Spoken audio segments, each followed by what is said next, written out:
Falcon Punchcast.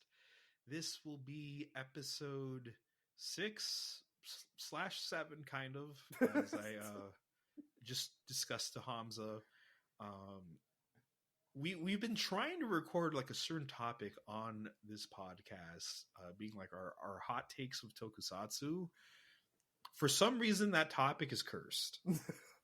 We've done it twice now, and both times the audio fucked up. So, like, the first time was supposed to be the first episode. So, the first time, I accidentally did something with my mic that kind of just ended my recording for a minute. So, like, during the middle of the podcast, you can't even hear me anymore. So, I'm like, okay, whatever. It's the first podcast. I'll just scrap it. Mm-hmm. Then, like, our second to last podcast that we recorded from this one, our whole first half was just our hot takes on tokusatsu. Mm-hmm. Because you mentioned that in the previous, and like the ending to a previous episode where, okay, we'll do that. Then we realized, oh, we didn't do it. We have to do it. Yeah, we never followed up on it. So we decided to finally follow up on it. And then the audio fucked up again. So the topic is cursed. The very condensed version, Hamza just doesn't really like the season of Die Ranger. And then for me, I'm not the biggest fan of the Ultraman Kaiju Pigmon. Those are like our spiciest tokusatsu hot takes. Hopefully, if we ever do any other hot take topic, we never encounter issues like that.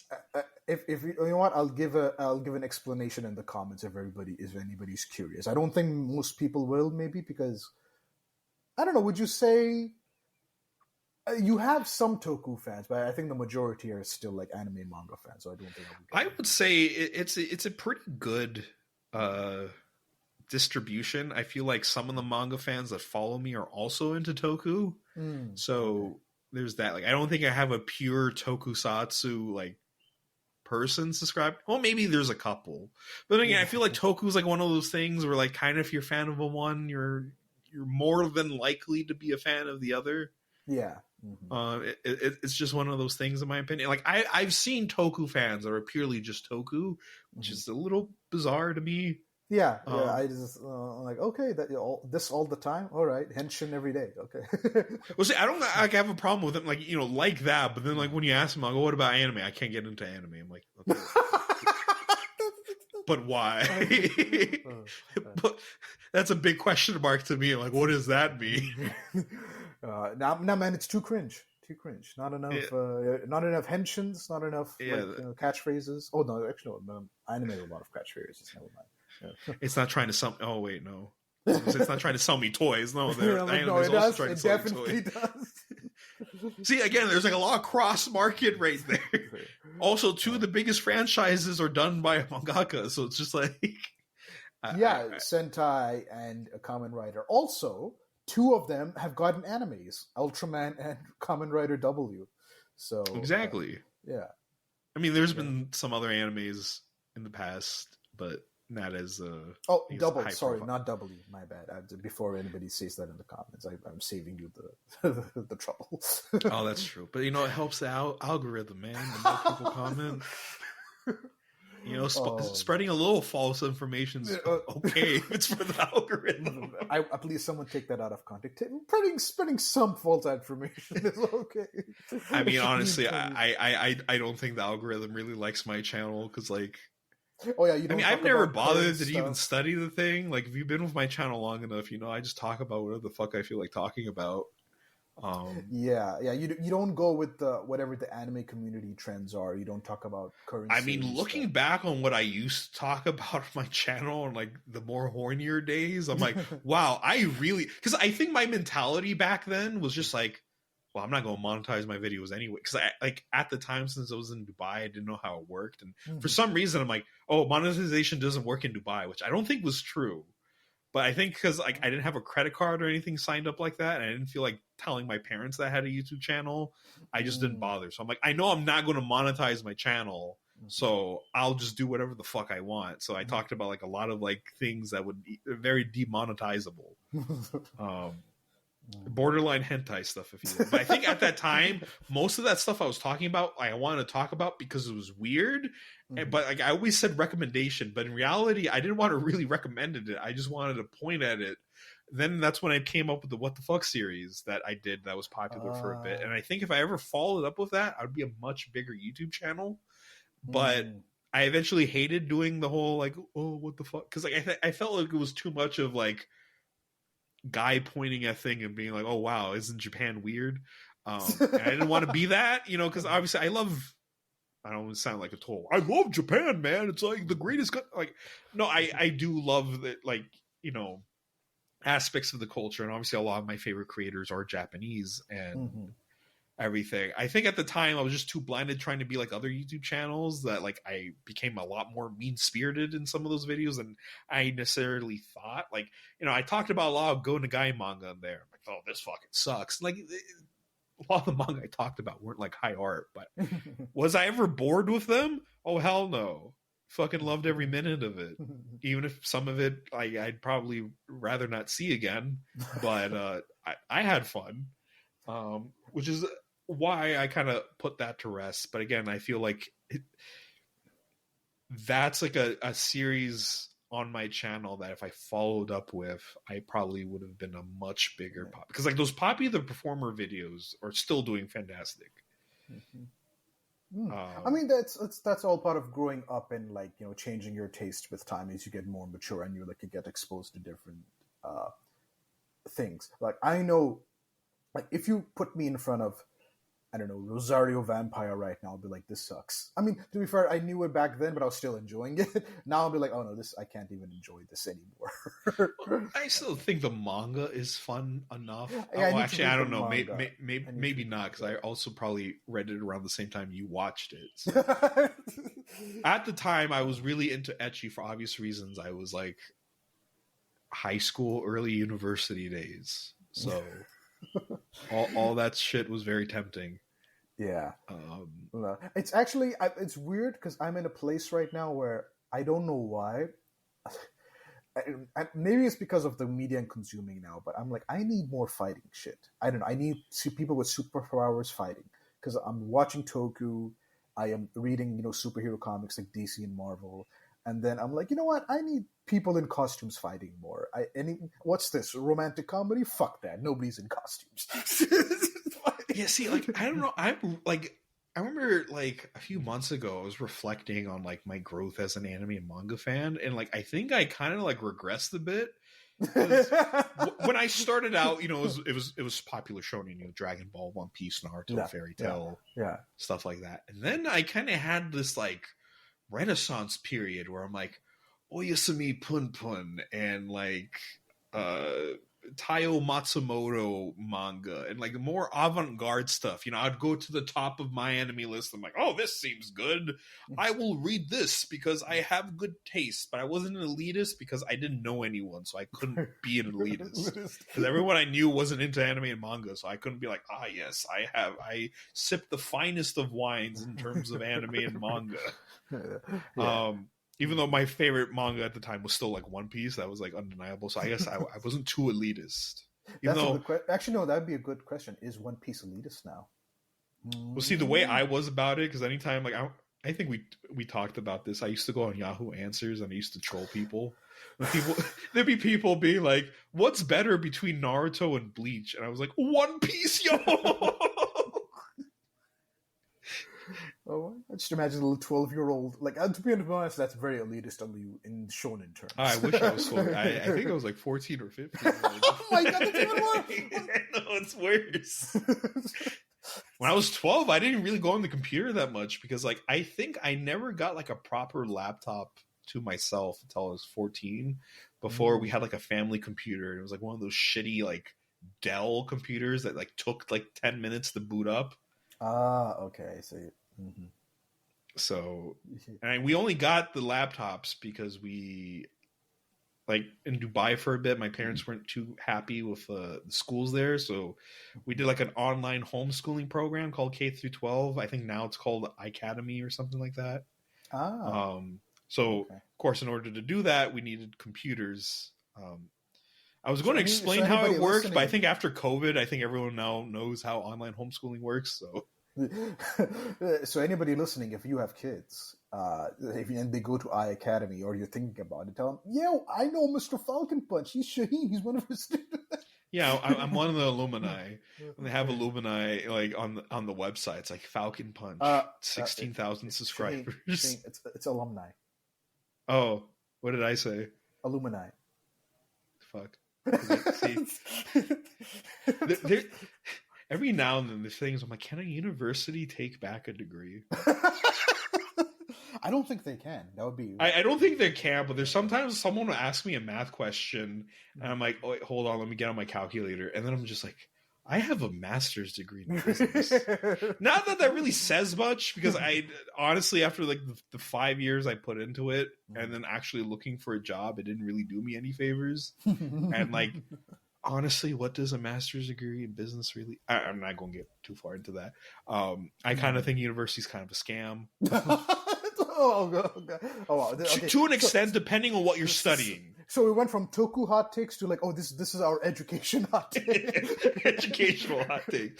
Now, I'm still very lucky to have gone to university, especially that I didn't have to really pay much for it, because at the time, I think we talked about it in a previous podcast, a lot of it was being paid for by my dad's business partner at the time. So I still had a very blessed opportunity.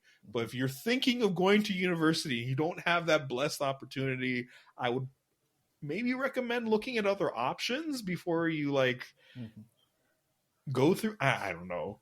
Yeah.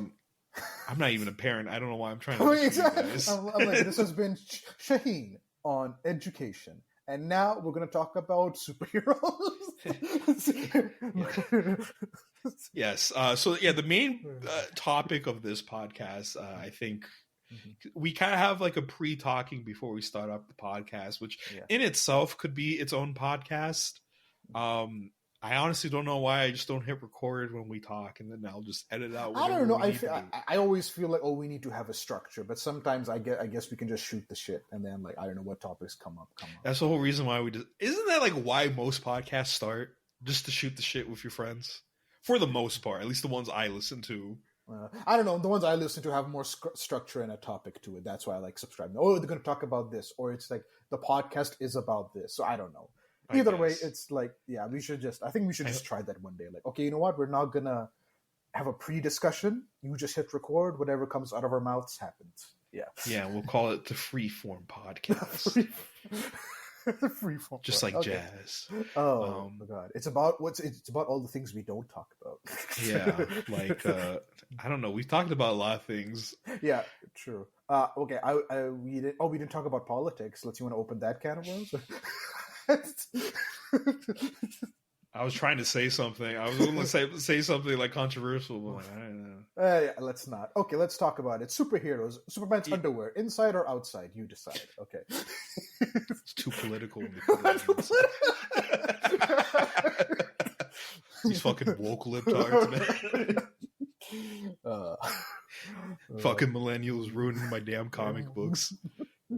Anyways, yeah, so we're going to talk about superheroes, varying from comic book to toku to maybe anime. Actually, yeah, I think I have a couple animated manga stuff I could talk about relating to superheroes. We just really like superheroes. I know there's a lot of superhero fatigue, but considering that Guardians of the Galaxy did really well, and then everyone loves Spider-Verse, I think that kind of proves that everyone still loves superheroes. They just want superheroes that have direction, which Marvel and DC haven't been really providing with their cinematic universes. And, you know, take time with the shit. You know, not like deep throat me every month. Like, just don't like blur it out because like, oh, we have to make, I don't know, 5 movies a year. Like, why do you have to make 5? Just make 2 really good ones, like that are like thought out and you give time to, and like you try to make your best to make good, instead of just like, oh, we got to make 5 because I don't know, the shareholders want to see money. I'm like, okay, but like your quality. Like, I love the restraint with Spider-Verse. I mean, it could be also, I don't know how like the rights are with Sony right now, but like, I love the restraint that, like, I mean, obviously it takes a lot to make these movies because they're like visual masterpieces, which, by the way, we're not going to go too in depth with Spider-Verse because Hamza still hasn't seen Spider-Verse. Yeah, I saw opening day. Fantastic movie. Really great. Amazing. Spectacular.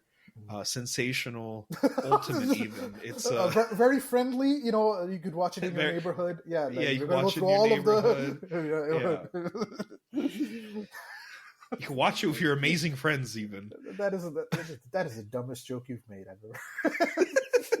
That was my tweet for it on my media thread for this year. Oh, okay. All right. Anyways, so yeah, it's a good movie, but we're not going to talk about it. But I really like the restraint with Sony, because I feel like if it was directly in Marvel's hand, we already would have had like 5 spin-offs for the other Spider characters. Like, here's the Spider-Punk TV show. Here's Spider-Ham TV show. Here's, it just would have been bombarded with like Disney Plus original. I still feel that's going to happen soon. Not right now. It hasn't happened yet, but I feel like at some point when, like, I don't know, because I don't know. I just don't trust. I feel like the same studio that was at one point thinking maybe you could make an Aunt May movie. I'm like, I don't know why. Oh, that's true. Yeah. I'm like, they're going to milk this to death somehow. I don't know. I just don't trust them. I'm surprised it hasn't happened yet. You are right. They have just the 2 movies and that's it. But I feel like it's coming at some point. Yeah. Yeah, that is true. But see, like, the thing with Spider-Verse, we had like a good amount of time between the movies, so like I was able to miss it, and then I got to see. I'm like, oh, this is like why. Even Guardians, like I haven't seen Guardians 3 yet, but I heard it's really good. But like, it's not like the Guardians movies came one after the other. I mean, I guess there was a Christmas special and then like a Groot show. I think. Yeah, I think it was like a small. Like, I think each one is like 5 to 10 minutes or something like that. Like, but those are like take it or leave it. It's not like, oh, you have to see the Christmas special. Or actually, I don't know if that relates to the movie, but I didn't hear anyone saying that the Christmas special was canon to the movie. So yeah. So yeah, it'll be interesting to like. Hopefully, I don't know. This gives the studios the signal that like, hey, okay, fine. The superhero genre can still thrive, but just like, I don't know, just take a bit more time and stuff. Also, do not give Zack Snyder anything. Also, but that's for me personally. That reminds me the other day. Every time I go on Twitter. Oh god! Snyder fans? Okay. No, kind of, but not really. There's 4 things that are a constant. Okay. One is obviously like anime and manga stuff. Mm-hmm. Then there's Toku. Mm-hmm. Then VTubers. Mm-hmm. And then, for some fucking reason, I don't even know why, it's people talking shit about James Gunn. People are treating James Gunn, because now he's the current head of DC. I've seen people treat him like he's the actual devil who stole from Snyder. Like, I don't know much about like the going-ons in Hollywood, or I haven't really, outside of Guardians, I haven't seen that many James Gunn movies beside like the Scooby-Doo live actions. Yeah. Mm-hmm. So like, I don't know much about him. At least he seems to have a roadmap. I'm still kind of confused about his roadmap, that like Creature Commandos and Authority are like things we're getting in phase 1. I'm also worried because there's rumors that Superman Legacy, it's going to be Superman's son. And I'm like, already? And it's a new Superman, new casting, so it's not Henry Cavill. Okay. Well, right. See, I knew from the start they weren't going to do Henry Cavill, because like, he just seems like he was getting unlucky all over the place between Superman and The Witcher. Yeah. Oh man, that guy cannot catch a break. It was just Mission Impossible, and that's it. That's what happens when you don't shave your mustache. Hollywood curses you. Gee, all right, you don't want to shave your mustache? Fuck your career. I mean, again, I'm not the biggest James Gunn fan, but like every time I go on Twitter, I always see, I'm like the man can't make a tweet without someone being like, fuck you, Gunn, you piece of shit. I'm like, geez, like, what did he... And I'm not necessarily like a big defender of his. Like, I haven't really dived in deep to everything. And like, of course, people bringing up things he might have said like 10 years ago, which is always like a fantastic way to look at people's character. True. Humans, ever evolving beings that change day to day. Mm-hmm. That thing you did 10 years ago? Fuck you. And which he apologized for before everyone like called him out for it. Like, he already apologized for it. Either way, this is like, yeah, but like, that's strange. Like, okay, people going after James Gunn. But this is something you've noticed, because I haven't noticed this. I mean, again, Twitter is weird. Everyone has a different experience on it. Mm-hmm. I don't know why mine automatically switches me over to For You. Which is weird because sometimes I have to go on For You because I feel like I get more tweets from the people I follow on For You than I do on following, which is really fucking bizarre. I know following spams you tweets from like one account and just takes over the whole thing, like a couple of accounts. I don't know why. Exactly. Because I know I follow a lot of people. I'm like, why hasn't this person tweeted in a while? And then I go to For You and I see all their tweets all at once. I'm like, what happened? But then like sometimes I forget I'm on For You and I'll see like just a really bad take or something I know people I follow would not like say or retweet or anything. I'm like, who the fuck is this? And then like I click on the account. I'm like, I'm not even following this person. Who are you? Why are you on my feed? And then I realize it's on For You. I'm like, gee, man.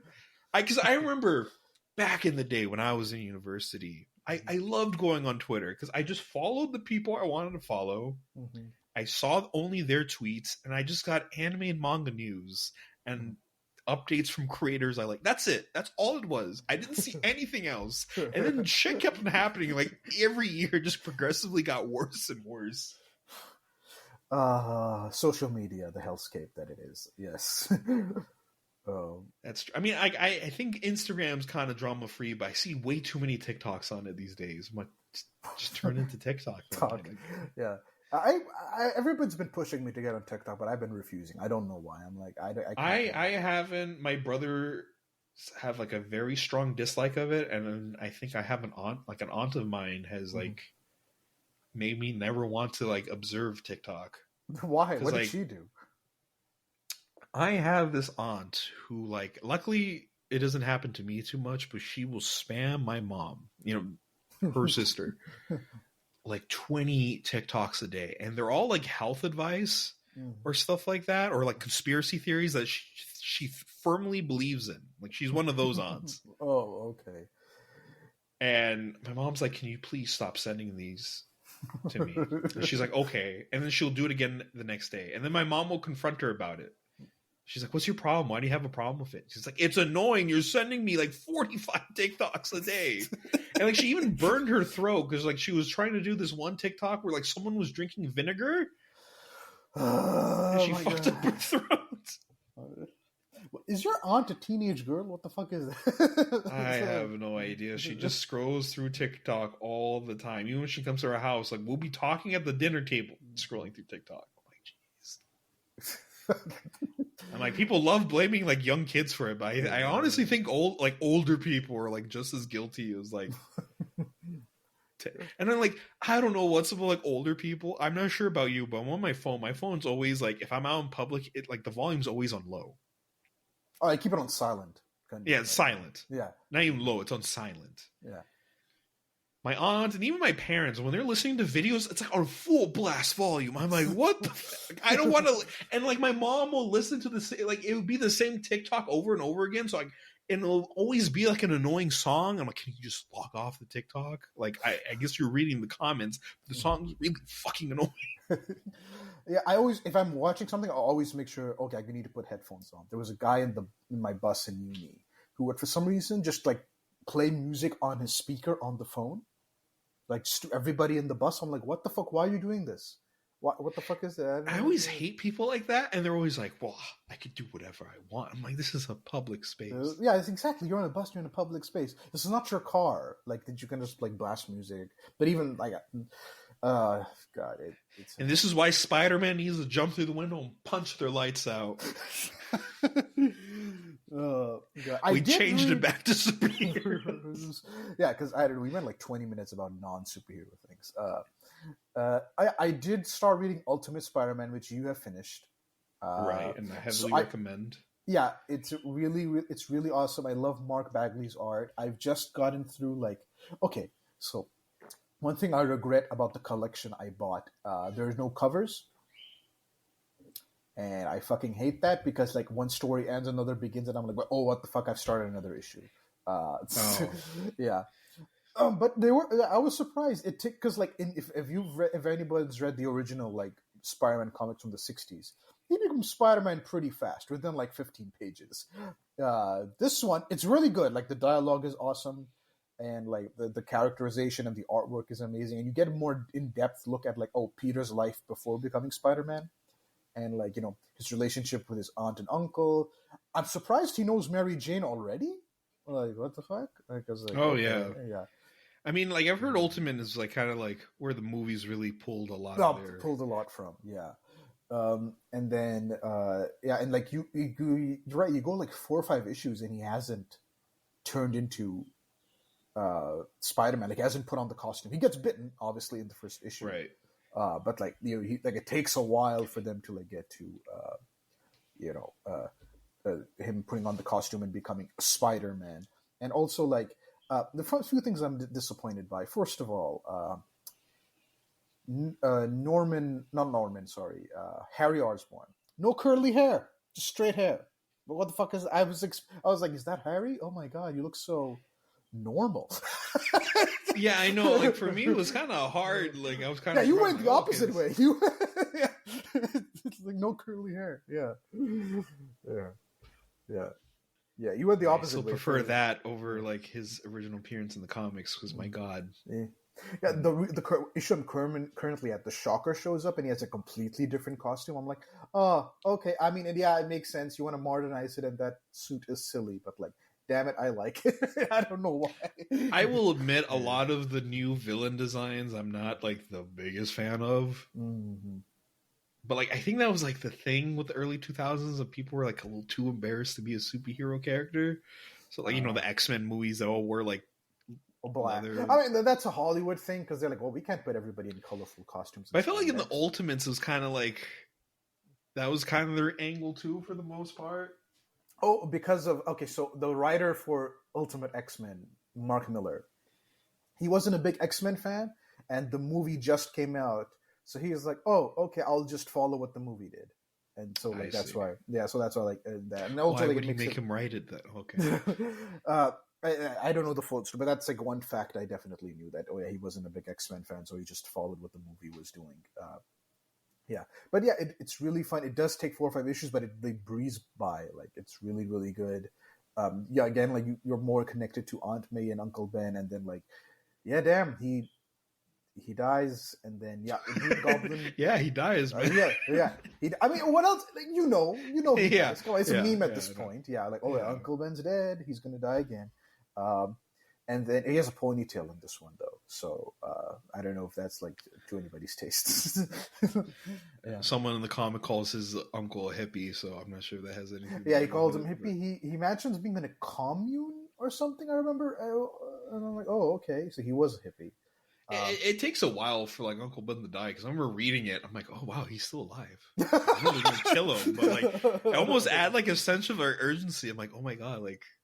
He's on the ticking clock right now. he's still breathing air. And there's also some interesting, like I knew Flash Thompson obviously, but then this guy, like his name is Kong. The fuck? Yeah. So, like this big, like fat round bully who becomes like start off as a bully and then becomes like a friend. I think sort of. Exactly. Then so I do the issue where Green Goblin finally shows up, and it's like a big. Is he as strong as the Hulk? Because he looks like huge, almost like what is up with it? It's like Kong. I'm not sure like how strong.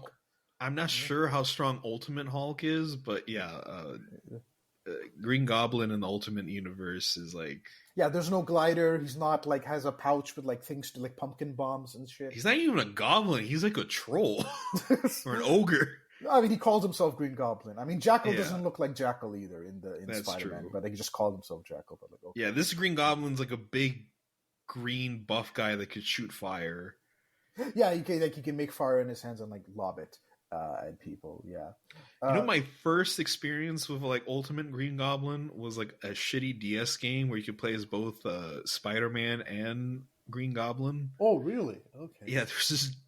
And I remember I loved playing the DS game. It was kind of shitty, but I loved playing as Green Goblin because you basically could just throw fireballs at people and like just grab them, like punch them a bunch of times. Mm-hmm. And like I remember one of his opening missions is to go into Peter's school and just like light it on fire. And, like, I mean, he does that in Ultimate Spider-Man. Yeah, and as a kid, it was kind of cool because I'm like, oh yeah, I just get to throw fireballs at like my parents. Like I think we've said this in previous podcasts, they were a bit strict with like media I could consume when I was a kid. Mm-hmm. And that was like a really goody two shoes. So I couldn't play Grand Theft Auto or anything like that because those were rated M. This was like an E game for the DS. So I could be like a giant goblin man just throwing fireballs at the police and like throwing like high school kids out a window. And then reading the comic, I'm like, holy shit, it's that moment. Quick, grab a policeman and just punch him in the stomach 5 times and then throw a fireball at him. So yeah, I've started Ultimate Spider-Man. I finished Flash by Mark Waid, which was awesome. If anybody's looking for a Flash run to read, it is 100 times better than the show, the CW show. Like, it's so good, and you get the whole Flash family in that. Like, in this the run where like the Speed Force first gets discovered. Yeah, Wally discovers it, not Barry. Yeah, and it's really, really awesome. I highly recommend it. It's so long, so I can't I can hit the highlights. The first arc is you go through his origin, obviously. Then you go through like him learning how to get past, his Uncle Barry Allen be his own person. He gets a girlfriend, gets married. He also fights like Savitar, who is the person who worships speed. He oh my god, he goes through a black hole, like literally runs through a black hole. He fights this one villain who is terrifying, honestly. Abracadabra. There's a lot of time travel because obviously really? Flash. Yeah, there's a lot of Abracadabra. Yeah, he is we talked about it, I think, in the first podcast or in the second one. I can't remember. He's a guy from the 30th century who's obsessed with magic, and then he makes himself a magician, and he's like, oh, look at me, I'm a sorcerer, I'm doing magic. He's actually just using future technology. Okay, one of those guys. Yeah. But he is scary. Like, he keeps on popping back again and again and again. He just he gets more terrifying each time. And it's like, oh my god, this guy's like a crazy person. Jesus. And then, all villains are to an extent, I would say, yeah. And then he there's a lot of time travel, and he has to learn about the Speed Force and time shenanigans and stuff. Most of the villains are not even speedsters, which was a complaint about the show. It was just him fighting the speedster again and again. There's a whole variety of villains. So yeah, Flash by Mark Waid. If you're looking for a Flash run, I would say start here. It would be really, really good. That's pretty much me. Finished Flash, finished Ultimate Spider. I'm reading Superman right now, the Triangle era, which I explained, I think, before. Fucking 3 different numbers, but it's the DC app puts it in chronological order, so that thank God. Oh, is that the one where one of the issues comes out anytime there's a 5th day in a week or something like that? Oh yeah, so the way it works is that the 4 weeks in a month, but comic books come out monthly, so you're leaving money on the table by only having one Superman title a month. Why not have 4 different Superman titles? That's why each week there's a Superman book. They all lead into one another, they're all connected, they all reference each other. So you can't read anyone in isolation. And yeah, if there's ever a 5th week, they make a new title, Superman Man of Tomorrow. And they would put a triangle on, the book would be Superman 96, Adventures of Superman 500 and, 78. But they'll put a triangle on each one, so 1, 2, 3, so you can read it in order. That's helpful. I know that is helpful, but why bother with just make it a weekly book and then just have a different creative team take over each issue. I don't know why you have to. See, that's what I always wonder as a kid before the internet navigating a comic book. So I'm pretty sure kids just bought whatever looked cool and yeah, just dealt with that, because I'm pretty sure there's a lot of things I just jumped into and didn't really care as a kid. But from what I've heard, they would just ask the comic book store itself, the more veteran readers of the comic book store employees, hey, I want to read this in order and stuff. But then obviously when the internet came along, obviously we got a full database of hey, this is all the issues you need to read in chronological order. But back then they just have to ask people, which is kind of cool, because you're forcing people to talk and discuss. So you're forming a much closer community, but you're also making it kind of a hassle as well. Yeah. And then if you're someone that's more introverted, you're fuck. I have to talk to people. My God. Jeez. Yeah. So yeah, I'm reading that. I think I might have to start Batman from where I began before, because it's been so long since I've read Batman, and then I think maybe same thing for Teen Titans and X-Men as well. But I'll see. I don't think I can do 3 rereads at one. Maybe one of them I can reread and get up to date with. So yeah. Yeah, so that's pretty much me with comics. I think now you've gotten like a much, I don't know, like this is your first time diving into DC, correct? So, Right. So I've sort of, because I got really into comics, and then I've also been trying to read more manga and everything. I formed a little system of how I read things to kind of balance everything out, which I know sounds weird to a lot of people because it is entertainment at the end of the day. yeah. But there's just so much out there, and then I don't know. I've always been like this ever since I was a kid. I'm always like, let me read as many things as possible. Like I remember I used to do that with like Goosebumps books. As a kid, my mom was like, "Why do you get like 5 books from the library?" I'm like, "I read them all simultaneously." My mom's like, "Just go one by one." Like I don't know. I've just been like that. But anyways, so I dived into DC this week or past couple weeks, and mainly just Batman and Superman stuff. And I walked out of it with like an epiphany. Okay. Superman is just a really good superhero. Like I knew I liked Superman and everything like that, but like after finally reading, well, I mean, I guess my first ever Superman comic was Earth 1, which was like all right. I think I just got it because it was at a bookstore and it was like half off. I'm like, oh, cool. I could buy a comic. So I just picked it up. But like, I didn't think much of it. But after reading like the likes of, Superman for All Seasons, All-Star, Up in the Sky, Birthright, and Superman Smashes the Klan, I'm just like, Superman is like a peak superhero, and I'm like willing to fight anyone who calls him like a boring superhero or lame. I'm like, you suck, and you've most likely have not read a single Superman comic in your life. They only read one, and that was it, and they've never gone back and explored. It was probably a shitty one. But yeah, we were talking about this before the podcast. Like, we don't get okay. When I was a kid, I also hated Superman, but I've grown out of that. And I actually love him now. Like you said, he's like one of our favorite superheroes. But like, I know. I think maybe it's something you just get with maturity. Like you just appreciate a person with all this power, and he's just being a nice guy, and he's like just trying to do the right thing. I don't know. Maybe that's something you get when you're older because you see so much more darkness in the world. I don't know. Maybe that's why. But some people just for whatever reason can't seem to get past that, and they just want to like, oh, of course, someone with all that power. Oh yeah, we have to make him evil. Obviously, yeah. And like I don't know, like we also discussed that earlier too. Like I feel like a lot of the people that dunk on Superman are like very hypocritical because then you feel like most of these people have like anime profile pictures and look who's that on their profile picture? Saitama and Goku, overpowered characters that are also good people. What? Yeah, I spoke about this with Shaheen. Like I have a friend who hates Superman. He just doesn't get it, doesn't like him at all. But then I straight up told him, like, but you like All Might, like you love All Might. He's like, oh yeah, All Might's great. I'm like, then why do you hate Superman? And he's stunned silence, like he couldn't give an answer. And then recently he asked me, like, so like what's like, so like you're reading Superman comics, like, I don't get it. Like what's good in it? What's it like? Because like again, he's like he doesn't understand like why Superman is good. And I'm like, imagine if All Might had a solo comic. Wouldn't that be awesome? Like just imagine him saving people with all of his great powers. Like yeah, that would be awesome. That's Superman comic. I don't know what else to tell you. Yeah. They're really good. Like reading both Batman and Superman together.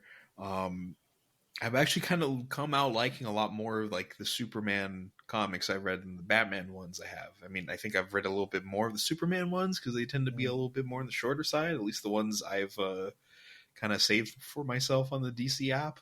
Okay. But like, yeah, I've really walked out loving Superman a lot more as a character. Like these past couple weeks now, actually properly, getting to see what he's all about rather than like movie or cartoon adaptations. Cartoon wise, he's also done pretty well too. But it's also like different seeing these comics and just how much of a kind, gentle character he can be while also just being like the coolest guy ever. I mean, like, Batman's still fun. I'm not trying to put down Batman. Obviously, as a kid who grew up in like the late 90s, early 2000s, Batman and Spider-Man were like the superheroes. And I guess X-Men to an extent, but that's a team. It's not like an individual superhero. Yeah. And then I think I gravitated more towards like Batman and Spider-Man. I had a cousin that was really into X-Men.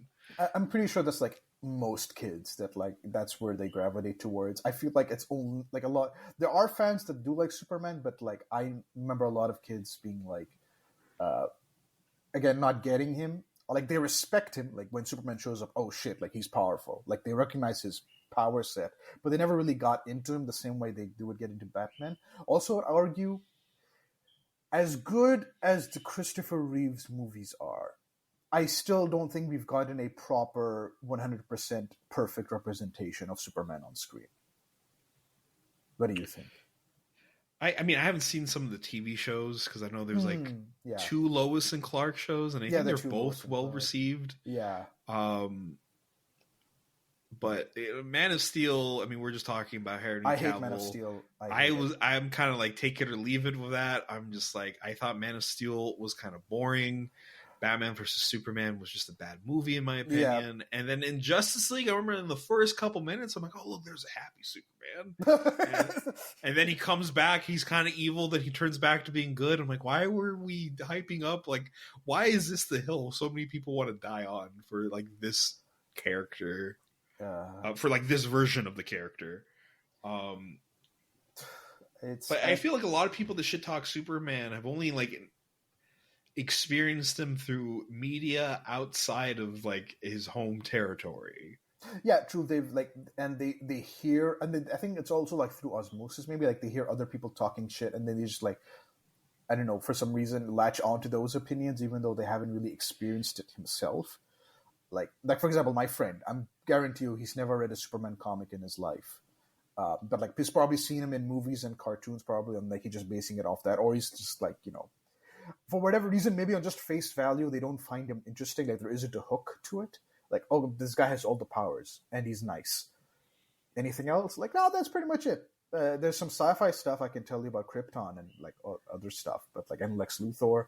But like this, I don't know. Maybe it's that I can't. Again, it's very hard because like we are both into it. Like that sounds interesting to us, and like looks cool with the costume. I know it looks to some people it's cheesy, but to me it's like perfect. It's like very. It's iconic. It's kind of like yeah. It almost transcends being a superhero. It's almost like a folklore character at that point. I think someone described Superman as America's best myth, America's best folklore. Right. Yeah, like it's like top tier, like the best thing ever.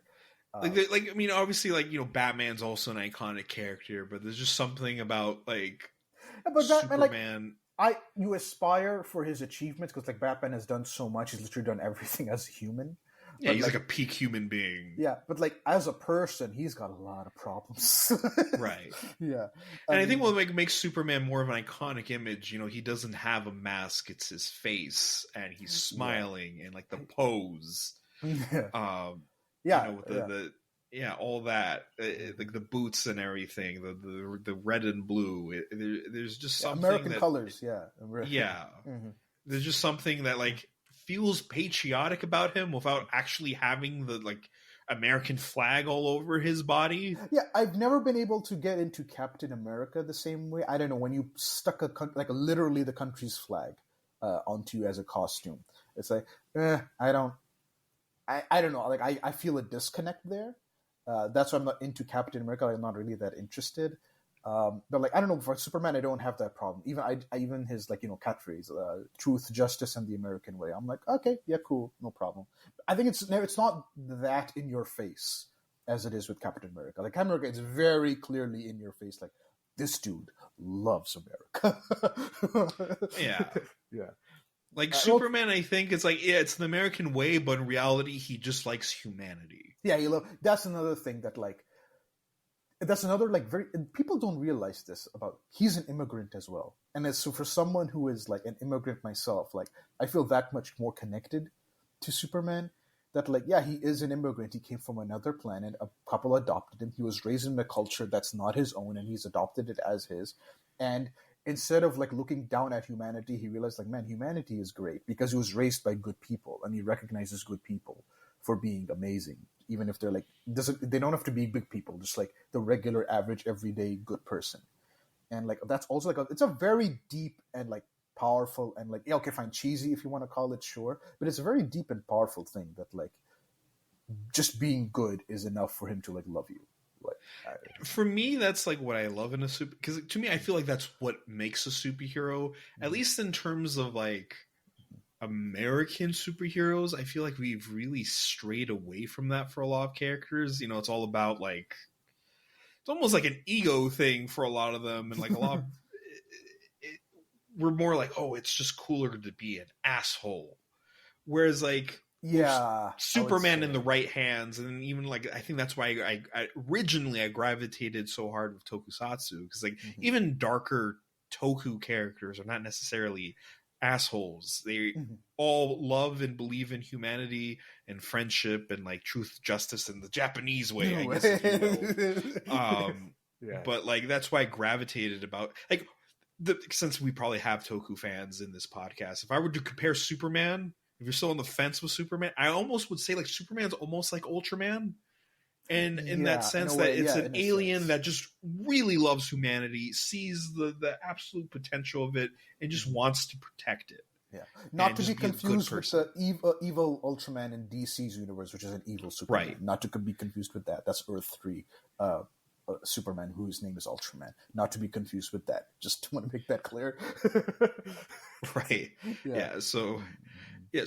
Like I feel like if a DC character were to fuse with an Ultraman, it would definitely be Clark Kent.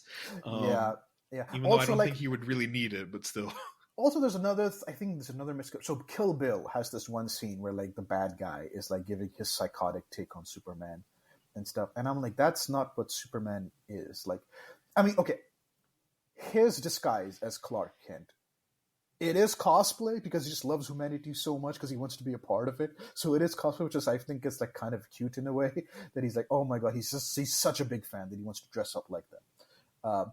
But he does it out of like love and wanting to fit in and like help in a different way, like through his journalism and stuff. Whereas Kill Bill gives his psychotic like, oh, he looks down upon them and he's like mingling with them just to like just for the sake of it and stuff. And I'm like, no, that's not what he does. And a lot of people, instead of recognizing that's a psychopath's version of what Superman is, they full on like buy it in, like, yeah, he's right. I'm like, no, he's wrong. Why are you listening to a psychopath? Yeah, stop listening to the psychopath. Yeah, like he like looks down on humanity. Like, no, he loves humanity. Like, I don't. Jeez. Like after all the Superman comics I read, I immediately decided to go ahead and watch the DC animated show. Oh, have you started, or are you? I finished the first season. Oh shit! Yeah. Okay, all right. So dude, I'm telling you, I felt I almost felt like a kid. I'm like, oh shit, man, Superman's like the coolest guy. Like, I want him to be my friend. All right, so first season is okay. You obviously went through the origin because that's like the first. Like it's like a movie, like a two-parter, I believe. Yeah. Right, it's three-parter. Yeah. Oh, three-parter. My bad. Oh, okay. And then I think Parasite is the first villain he fights, doesn't he? It was actually Toymaker. Was it Toymaker? Oh, well, after the origin movie, because like I guess technically you could argue it was a giant robot in Lex Luthor, but then the next episode afterwards was Toymaker. Yeah. Also, Clancy Brown as Lex Luthor, just dude, I swear he does not get enough credit for that. It's like when it comes to like that DC animated universe, everyone's like, oh, Kevin Conroy, Mark Hamill. Yeah, dude, Clancy Brown adds like so much to Lex Luthor. I'm like, holy crap. And that's Mr. Krabs. Like, which is the most bizarre like fucking thing imaginable. I mean, they're both insane businessmen. So like there's that. There's that. Maybe Clancy Brown just has the voice for like big business. Oh god, it's so good. Like I love just any scene with Lex Luthor. I'm like, man, this man sells the crap out of this character. Like he just chews the scenery. I'm like, damn. Yeah. It's good. I've really enjoyed it. I don't know, people that always say like Superman's boring. Like, again, I don't think they've properly, because there's a lot of things you could do with him. Obviously, you know, different adaptations that have him more powered up than others. I don't, because I feel there's a lot more you can do with Superman than just having him punch things. Of course, that's what we're all here for. But like one of my favorite Superman comics, Superman for All Seasons, which I highly recommend for everyone. It's peak superhero storytelling. Barely any punches in that movie. It just follows Superman. Just doing his thing. And that's just doing his thing, being a good person, and people around him being affected by his good nature, and then like realizing that he's changing them for the better by just being Superman. Yeah. Like you know, the way I always thought about it was like Clark Kent is who he really is, like as a person. Like that's his real personality. That's who he wants. Like that's who he is. Superman is like the more, you could say, I don't know, the brand. Like I'm going to be like not to give the comparison to the symbol of peace, you could say, or the symbol of happiness. Like I'm going to be this person that's going to help humanity out and like make sure that nothing bad happens to them. Whereas with Batman, Bruce Wayne is just a facade. Like the playboy millionaire, I don't care about anything, I'm an idiot. Like that's clearly like a joke. Batman is who he is. If he could be in that cowl 24/7, he would be in his cave, just fighting crime, because that's who he actually is. Whereas with Superman, I believe Clark Kent is his real 100% authentic, true personality. It's just that he has all these powers on top of it that makes him Superman, and he has he's been raised well and he knows the difference between right and wrong. There's actually my favorite Superman story of all time, Superman and the Legion of Superheroes, where they really put a point that hey, Superman's an immigrant, because it's an alternate timeline where Superman has been propaganda to be an Earthling, and whenever an alien lands on Earth, because it's the future, they shoot it on the spot. Oh. Yeah, and then they do all this propaganda, Superman was all about Earthlings first, and then he was an Earthling himself, and they really buried the fact that no, he was an alien, that he was an immigrant, and there's all this commentary on fear mongering and racism and all of that, and I'm like, oh my god, this is so good. And it really makes the point he is an immigrant, he's from a different culture and was adopted in, and has grown to love that new culture that he's a part of, and yeah, it's so good. That's my favorite Superman story. But yeah, so instead of just talking about it, let's give actual examples, because so you've read, let's start with wherever you want to start. I don't know, for All Seasons, All Star, or I don't know, Up and Away, whatever you read. And, I think the one that perfectly highlights him just being like an iconic superhero, I almost would feel Up in the Sky, which I would heavily recommend. Up in the Sky, yeah. So if a new person was I've never read a Superman story before, I want to get into him, you would hand him this book. Yeah, that I definitely would, because it shows you just other than an origin story, of course, right? Yeah, there's there's Birthright, and I guess All Seasons as well. But in terms of just, I don't know, Up in the Sky had a couple moments and scenes I'm just peak. But yeah. Oh yeah, what were those scenes? What were your favorite things about it? For Up in the Sky, I mean, I guess let me just circle back into what the whole story for Up in the Sky is. Yeah. Because essentially, to boil it down really simply, Up in the Sky is basically a little girl gets kidnapped and she's taken to outer space, and Superman decides to just leave Earth with the mission to just go save this girl. And he kind of goes through Herculean trials to get to this one little girl that just got abducted and is in outer space, somewhere in the universe. Mm-hmm. And Superman is dead set to get this girl back home.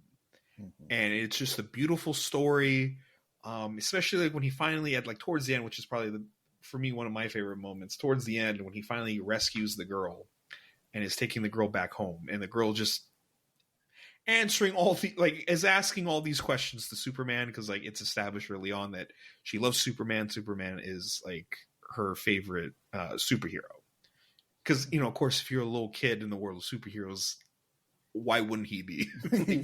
Batman is scary. And it's all like, between you and Batman, who would win? And like, do you believe in God and like stuff like that? And Superman answers all of them. Doesn't care how many questions keep on like coming. He just answers them all really kindly. They go to like a space diner as a pit stop until they get to Earth. And then the girl looks at Superman and is like, "Thank you. I always knew you were going to come and get me." And then Superman's kind of like, "Why?" And then she looks at him and is like, "Because you're Superman." And at that point, I actually teared up. I'm like, I fucking love Superman now. And then I went to go watch the animated series. The fact that, just like, because like I said, he went through trials. I mean, he somehow went to World War II. He had to wait in like space DMV for an uncomfortable long amount of time. And he gets just as annoyed as everybody else does out of DMV. Even more so. Like he actually says if he had to wait any longer, he was going to push the entire thing into the closest black hole. And he was that, which was relatable. People are like, I can't relate to Superman. I mean, that's a very relatable moment. Yeah, I don't get that either. Like, I agreed with it when I was like before, when I was naive and I hated Superman. Like, oh yeah, he isn't really super powerful, but like, motherfucker's just a chill guy. Like I told you, like one of the things that in the comic books that I'm reading for Superman from the 80s and the 90s, there's this scene where like a bunch of aliens are coming towards Earth to fight Superman specifically. Lobo is one of them. And all of them have their own different version. Like, oh my god, he must be some sort of basically a different type of like warlord or conqueror and stuff because like he has all of this power. It's juxtaposed to, as they're thinking about all of these like these fantasies that like, oh, Superman just has to be a warlord or a conqueror. Like he just like there's no other like possibility. It's juxtaposed to him in his apartment in his pajamas, eating food and watching TV. Like that's all he's doing. And I'm like, that's Clark Kent right there. That's Superman right there. Like just a normal, chill guy who just happens to have all of this like powers, and he's like just using it to help people because he's just a good average guy. Like that's who Superman is, and like that is so relatable. I don't get this. I don't get the whole, and like like that thing at the DMV. Like he gets annoyed as well because like bureaucracy, and paperwork. It's like I almost feel like the people that like don't like Superman just can't accept that like people can just be good. Yeah, because I always feel that's the thing. It's like, oh, he's not an asshole, but he would be. I'm like, but why would he be? Why does everyone have to be an asshole? Ma and Pa did not raise him that way. Yeah. Oh my god. Okay, I think I've told you this in private because like we've talked about me getting to Spider-Man and how like at least original anime, like Ultimate anime, I really like, but the original, just beyond elderly anime, I'm kind of like, she just needs to die. Like, she's too old. She's kind of holding Peter back. I think like Spider-Man says, if I tell her that I'm Spider-Man, she will faint or have a heart attack or something. Yeah, and she's just constantly getting sick. Like she, like that's why like that whole storyline where he's like, I'm just going to sacrifice my marriage for like Aunt May has lived a long life. You don't need to sacrifice shit. Just let her go reunite with Uncle Ben. I almost feel it's more selfish. Like you're damning Aunt May to like more pain on this physical realm. Meanwhile, with Superman, I'm like, based off the comics I've read, like All Star, Birthright, and all that, I'm like, I want nothing to happen to the Kents. These two need to live. I will kill you if you kill them. They are great. Like I like for a lot of supporting characters, I think them and Alfred, I would say, are the best supporting characters. And like, it's so refreshing. I think because there are a lot of superheroes with dead parents or dead paternal figures. The fact that Supermans are alive and they're actively still helping him, even as an adult, I'm like, yeah, that's like. I mean, again, I guess he kind of has the best of both worlds. He has dead parents, and he does have dead. Well, I think of Ma and Pa as like, oh, right, because they raised him, right? Yeah, like he gets all of his values from them, right? Yeah.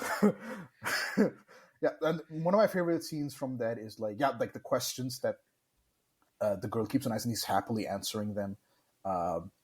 And one of the things that one of my favorite, one of the Herculean tasks is that there's an alien who has basically space cancer and he's asking Superman to euthanize him, but Superman has a vow to not kill anyone. So it's like technically he would be betraying that belief. And this is all because like Darkseid has challenged him to this, because Darkseid has the location of the little girl, and so he comes back to Darkseid and he says it is done. And like Darkseid's like, "Are you lying to me? Like, how do I know you're telling the truth?" And then Superman like argues back, like, "If I have lied, I've broken my vow, and if I've killed that alien, I've broken my vow. Either way, you win."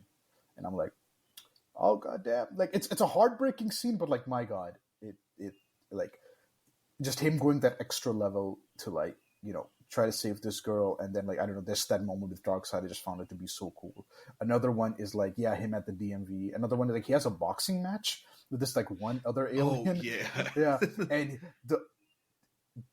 and he gets the shit beat out of him, but he just keeps on getting back up to the point where the boxer, like the alien boxer's like beating the shit out of Superman, just like gives up. Like, this man's not going to stop. Like, he's just like, every time I punch him, he just like gets back up. Like, I can't do anything. Like, it's just and one of my favorite line from the questions that what do you call the little girl's a little girl has for Superman is that like so who would win between you and Batman in a fight? And Superman says Batman. He's like, what, are you crazy? You're like more powerful than him.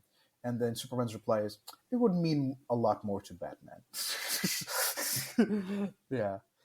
I think exactly he says the Joker would win. Yeah. But it's like, oh, come on. Yeah. Come on. Like, come on. If I like, well, Batman would win because it would mean a lot to him. And I'm like, that's such a Superman line. It's like my favorite line, I think, of the whole book. But yeah, Superman Up in the Sky, it is a really, really good book. Ignore what they say about the creator. The book itself is good. Okay.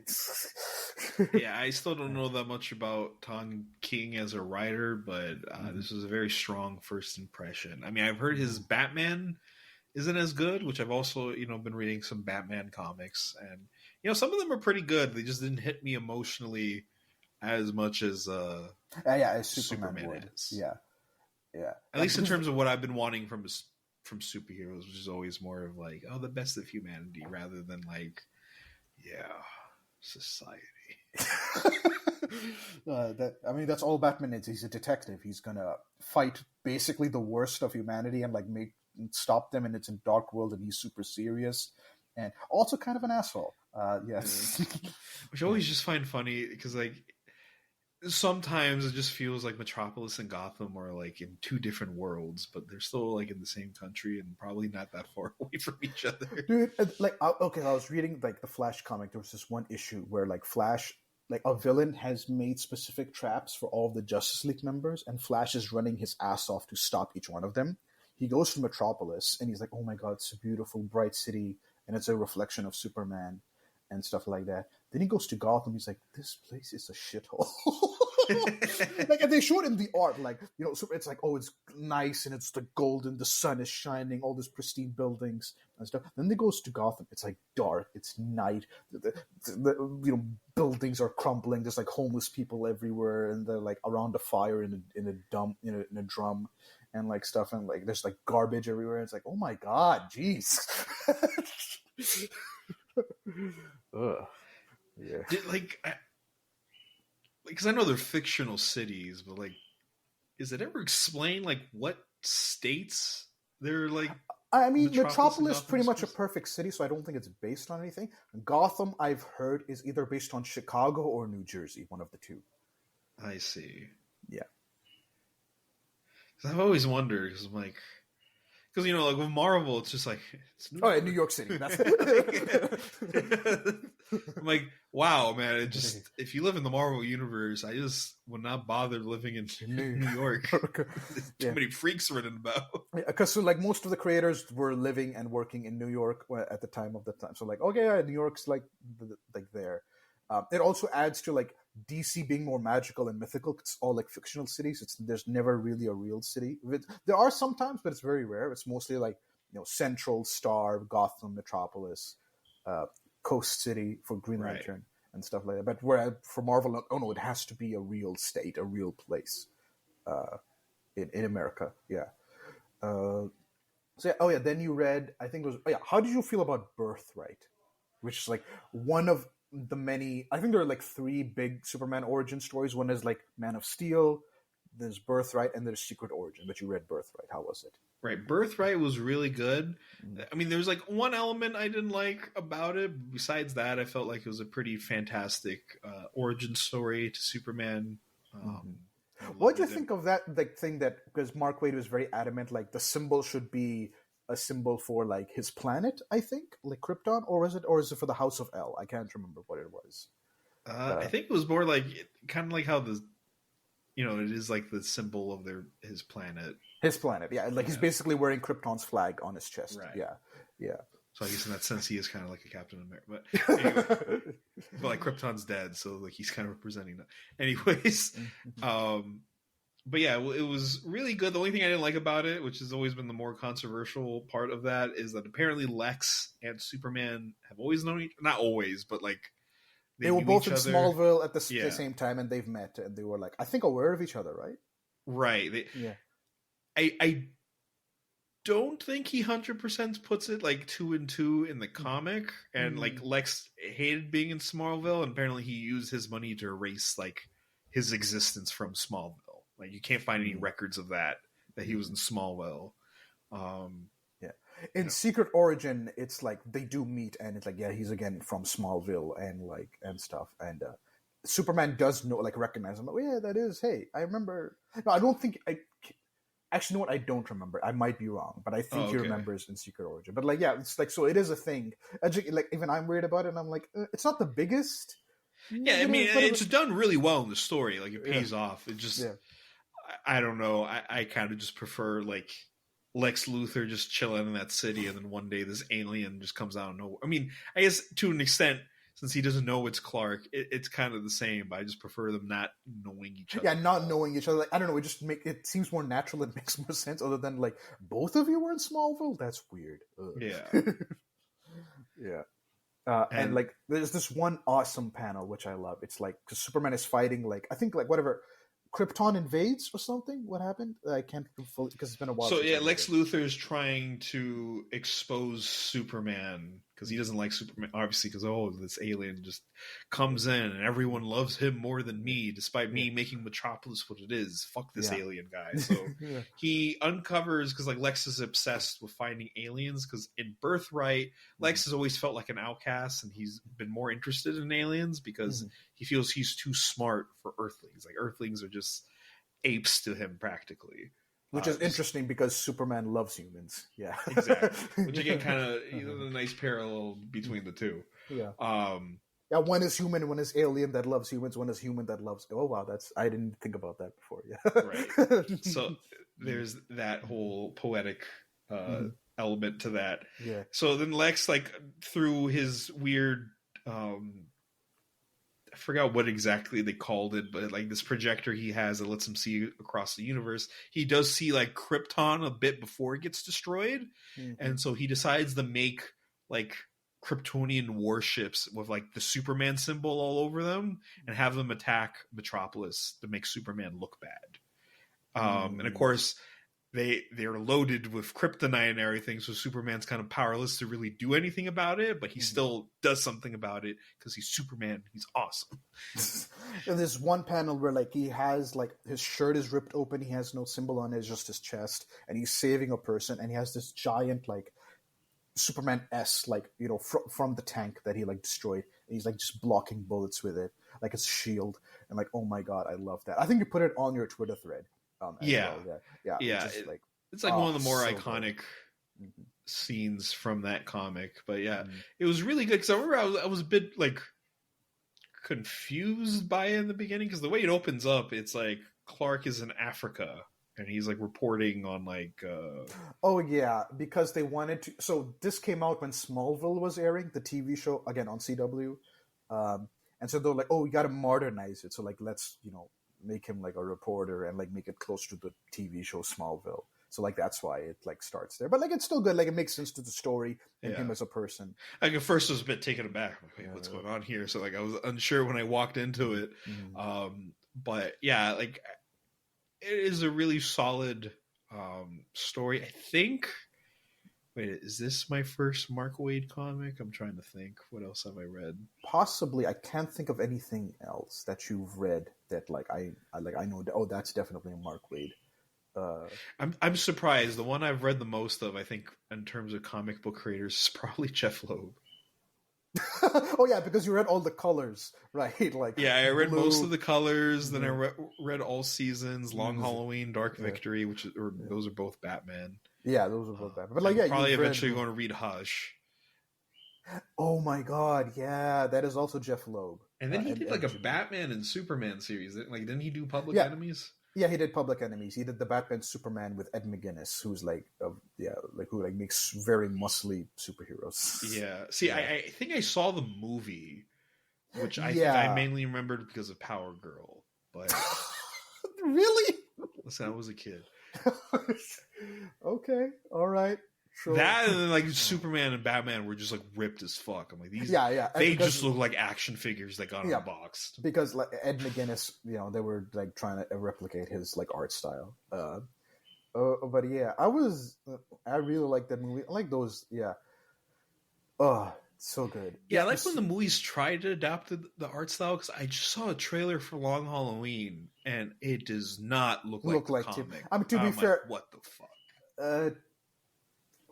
Would Tim Sale's artwork work in? I'm pretty sure it can. I think there's a way you can make it work. I feel like there's definitely stylization you could do with it.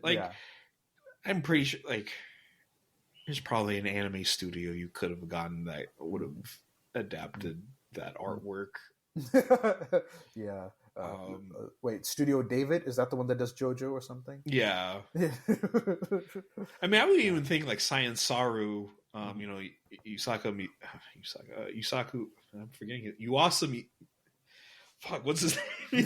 Yuasa Masaki, the guy who did Crybaby and like Ping Pong the animation. Oh, right.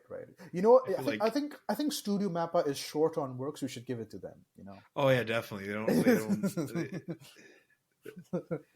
I just want Dora season 2, man. Like, what the fuck? Oh yeah, so Tim Sale's artwork is awesome. He also has another Superman story, Superman Kryptonite, where it's like Superman's first meeting with Kryptonite. I don't know if it's canon or not. I don't think it is. I wanted to read it, but like on the DC app, because that's how I've been reading everything, it's behind the Ultra paywall. I'm like, damn it. Oh yeah, the collection, right? There is a way. It's in. Go look up Superman Confidential and like pick out the specific issues that he wrote. Okay. Yeah. That's where it comes from. Right? Okay, that's on my read list. Okay, yeah. Yeah, Superman Confidential. It's there because like what is that like he did like I don't know. It's something. These are not the actual issue numbers, but he did like I don't know 2, 3, 4, 5, and then like 10 or 11, and that's like the whole Kryptonite story, and then like that's what the collection has. So just like pick out those ones in the Superman Confidential series. Yeah. All right. Yeah. So Superman has been great, but of course I have been reading Batman. Mm-hmm. Not as many. There's Batman Universe, which is a fun, quick Batman story, which is written by the same writer that also did Ultimate Spider-Man. Brian Michael Bendis, who's also controversial. Yeah. Right. He's also what did you think of, because you've read Ultimate Spider-Man, and right. then you've read this. Did you feel any change in his writing, or like... or you're like, oh yeah, this is Bendis. This is like Batman Universe is like one of the ones that people like. They're like, this is still like a Bendis classic. So I guess I haven't, because I think he was more controversial with his like Avengers work. Yeah, which I'm not sure if I'll ever get to Avengers. I'm more interested in like characters doing their own thing than the big team ups. Oh, okay. That might change in the future, because like the more I've gone into comics, there's a lot of things where I'm like, I'm not going to do this, and then I wound up doing it. Same thing happened to me. I'm not going to read 90s Green Lantern. I'm not going to read Hawkman, because like, fuck that, I don't care. I'm not going to read this, I'm not going to read that. But as you get into comics and you get introduced to characters, like, I don't know, maybe you're reading Batman, and then like, I don't know, the Demon shows up. I'm like, man, I was wrong. The Demon's kind of cool character. He's actually pretty interesting. I wonder, like, what his comic books are like. And then the rabbit hole starts. Like, I didn't give a shit about Hawkman at all. Then I read his comic, and I'm like, man, Hawkman is fucking cool. Yeah, see, that's a character that's been a tough sell for me too, because I've only been introduced to him through like animation or the TV shows, which Yeah. like Hawk Girl was good in Justice League, but Hawk Man, I'm like, ooh, I don't really like you. Oh yeah, they make him very interesting. At least in the Hawk World book by John Ostrander, the one I read, like it's really really good. But again, up to you and stuff. But like anyway. Yeah, I might get to that eventually, because like there's a couple characters I put on my watch list that are not, or read lists that are not Batman and Superman. Like, I did put in the Demon, Swamp Thing, Doom Patrol, Power Doom Girl. Patrol. I'm because Grant Morrison, like again, he who did All Star. He has so far hasn't worked for me. I didn't like his New 52 Superman run. I like All Star, but I'm not one of those. It's the best Superman story of all time. I see here. why. I don't. For me, it doesn't live up to that hype. It's still good. I'm not saying it's a bad story. Frank Whiteley's art is immaculate, like masterpiece work. But like again, I'm like, yeah, it's good. Good. Like, I don't know. Other stories hit highs that like affected me emotionally way more than like what he did. Yeah, like to me, like I definitely prefer like All Seasons and Birthright and Up in the Sky a lot more than All Star. Yeah. But I mean, which is weird. When you I was like, oh, he's gonna love All Star. I don't know why. Like I don't know, because I feel like I'm definitely in the minority, but I guess now we are in the minority. Yeah. Well, because see, like I've always known, even before I got into comic books, like All Star Superman was like the big Superman comic. It won the Eisner Award, blah blah blah, which I think even All Seasons won an award for. But like, yeah, so like I was, and it was my first Grant Morrison. And I heard, their work is fantastic, and definitely a lot of stuff I want to get into later. I heard Batman's a bit interesting with Grant Morrison, because Grant introduces Damian, right? Or was that someone else? Yeah, Grant introduces Damian, yes. Okay. So, I guess with the more popular characters, there's some more controversy. Yeah. But anyways, back to what you read. I think you read Long Halloween, right? Yeah, Long Halloween and Dark Victory, which I read, which I liked. Again, this was something I was like, oh, this is the best Batman story, at least the way I always heard about it. And I walked away enjoying it. I really liked the art and like the basic premise of it, but I didn't connect with it as hard. Oh, I'm on the opposite, and I loved it. It is one of my favorite Batman stories. I see, okay. I'm like, oh, this is so good. Yeah. I like both. Dark Victory. I know there are people who hate Dark Victory, and they think like Long Halloween should have just been kept by itself. They shouldn't need a sequel. I even like the prequel, Haunted Night.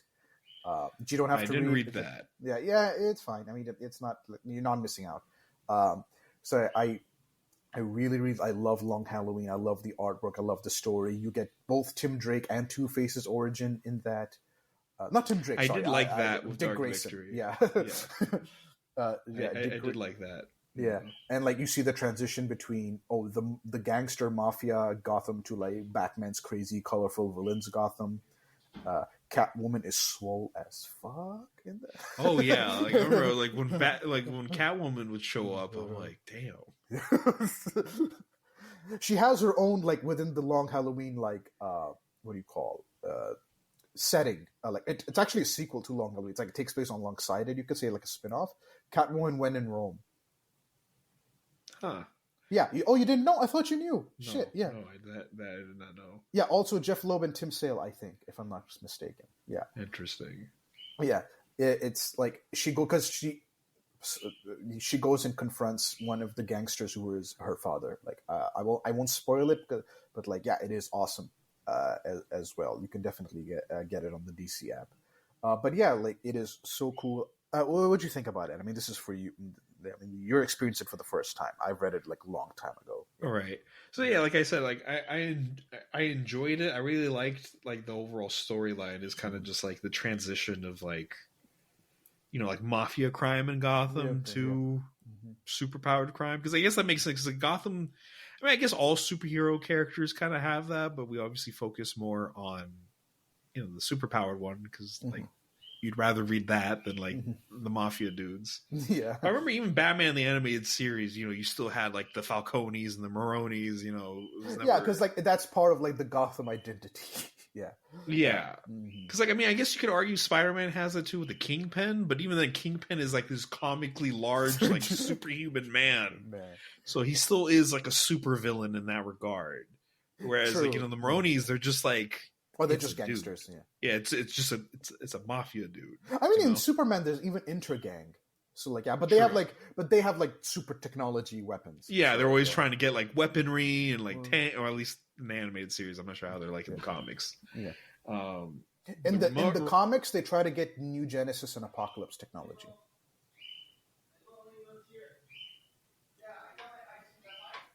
Okay, so yeah, that's sorry. There's something happening in the background. It was like, what was going on? I'll just have to cut that out. Yeah, so in the comics, the Intergang tries to get technology like from like New Genesis and Apocalypse. So like with fourth world technology. So yeah, that's a little over the top for some gangsters. I mean, that's like.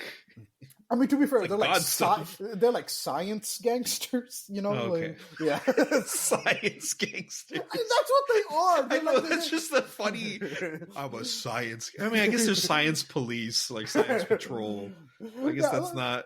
That's what they do. Like they're like, we deal in high tech like stuff. It's not like we're running drugs and we're trying to like. I don't know. I just picture like some kind of like nerd emoji of a human like typing on a computer. It's like, I'm not a nerd. I'm a science gangster.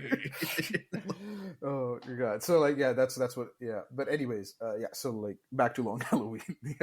Yeah. So I did like that story and like I love the art. I absolutely love the Joker and Scarecrow design wise. Batman's cape is very satisfyingly long and flowing.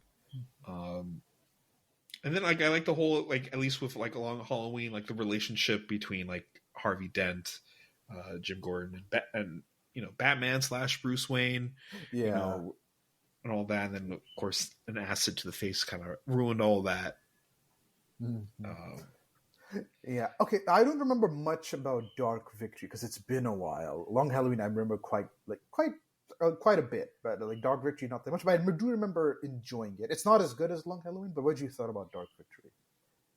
See, I kind of read them as one thing, so like, really? Okay. I kind of just like lump them together in my head. I don't really. I don't know. That's always been with me with like sequel series for the most part. I kind of like just lump them into one rather than just like, this season's better than the other season, even though there's some shows that are very like that, but it's just the way my brain's always process things. But yeah, I enjoyed both. They both had really strong elements to it. It just, I don't know, maybe I'll reread it in a couple of years. Maybe it's the back and forth between Batman and Superman. It was kind of jarring. I'm getting these like incredible feats of like human hope and humanity, and I'm just getting like crime. Yeah, just straight up crime. They fight like a big gangster lady. That's what I remember. Yeah, I forgot. I think her name was even like Giganta or something like that. Like they gave her like she was pretty over the top. I'm surprised I've never seen her in anything else. Because whether Long Halloween, like the whole series, like Haunted Night, Long Halloween, Dark Victory, it's questionable if it's canon or not. A lot of people treat it as canon, like in their head canon, because like it's the perfect like early year 2, like after year 1, like this could easily be a year 2 story, because like it takes place early. You get origins like for Two-Face and Dick Grayson and stuff. So like for a lot of people, like this is the definitive like after year 1 this happened because it's just so good. But the main comic books never reference it or acknowledge it. Because at the time when I think it was being made, it was supposed to be out of continuity, but it's like, it's held up as one of the best ever. I think it's like unofficially, officially canon, Right. Birthright, same thing. It wasn't meant to be canon, but it was so good that like, okay, you know what? This is the main origin story now, like the actual canon story for Superman. Yeah, I've kind of learned my lesson with comic books, and especially like right now, most of the comics I'm reading could be canon, or if they want them to be, but they could Oh also be their yeah, own stuff. So they're I'm gonna just kind of make. like, Mhm. I'm just adopting the whole just make your own damn head canon with this shit. Yeah. When it comes to comics, Mhm. it saves a lot less of a headache Yeah. because there's some characters where I'm like, no, I have to know what this happened, but I'm like, you only got one life. Like, Yeah. You're right. Also one of my also other favorite. It's both a Shazam and Superman story, which is First Thunder, which I also love, and I think you liked it a lot as well. yeah, that Yeah. was really good too. It's a good Shazam slash Captain Marvel story that features Superman and some great Superman moments. Oh yeah, like tell the people what those moments are because they are awesome. Yeah. Yeah, because like it starts off with them teaming up, like because Yeah, Superman's that. just for context, like so this is like early in Superman's career. They say like in the first page, like before they were Caped Crusaders or like Warrior Amazon. So it's like it's just Superman. It's just him. He's the only superhero around, and he feels lonely. And then like Shazam shows up and he's like, oh my god, a kindred spirit, and they both team up and they Yeah, fight. and like power wise, they're kind of similar. They kind of Yeah, bro out yeah, and everything. They talk to each other and everything, but things basically happen to Billy Batson slash Shazam. His best friend winds up getting killed in front of him, which was a very dark turn because before it was a very fun, almost all ages feeling comic book, and this kid just gets fucking murdered. And I'm like, yeah. oh, okay, that was like it was like near the end. I'm like, oh, okay, we were kind of on good vibes until that happened. But then so Shazam freaks out, does a bunch of things. Superman has to come to him. He's like, Shazam, why are you acting like this? Like, and then like, because he doesn't know the real identity of of Shazam is like, like a 10-year-old kid that's like Yeah. homeless. Yeah. So then eventually Billy Batson's homeless in this one. Yeah. yeah. So like the truth comes out, and like Superman's first reaction, like the very first thing he like when he realizes like Shazam is like a kid, he's like, who did this to you?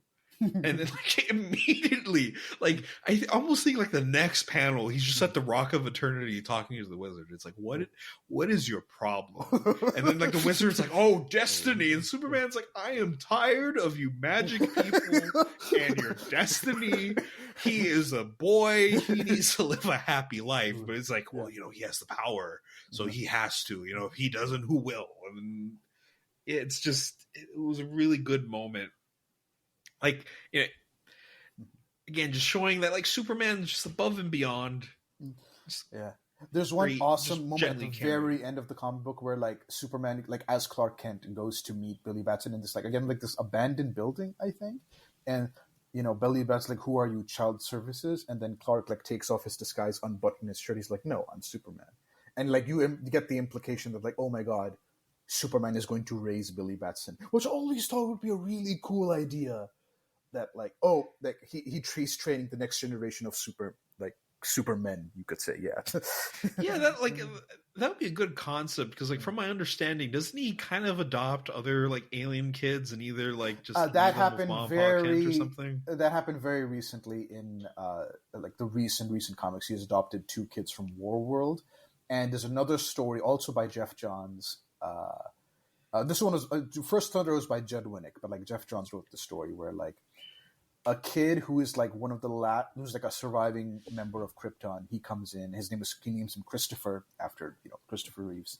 So Christopher Kent, but he disappears, and we never get reference to him again. I'm sure we will at some point, but it hasn't happened yet. But yeah, so those are like the 2, and then like obviously has his blood son, Jonathan Kent. Yeah, right. So. Yeah, I felt like it would have been cool to see, like, I don't know, either Superman or, like, maybe just go to Smallville for Shazam and Billy Batson.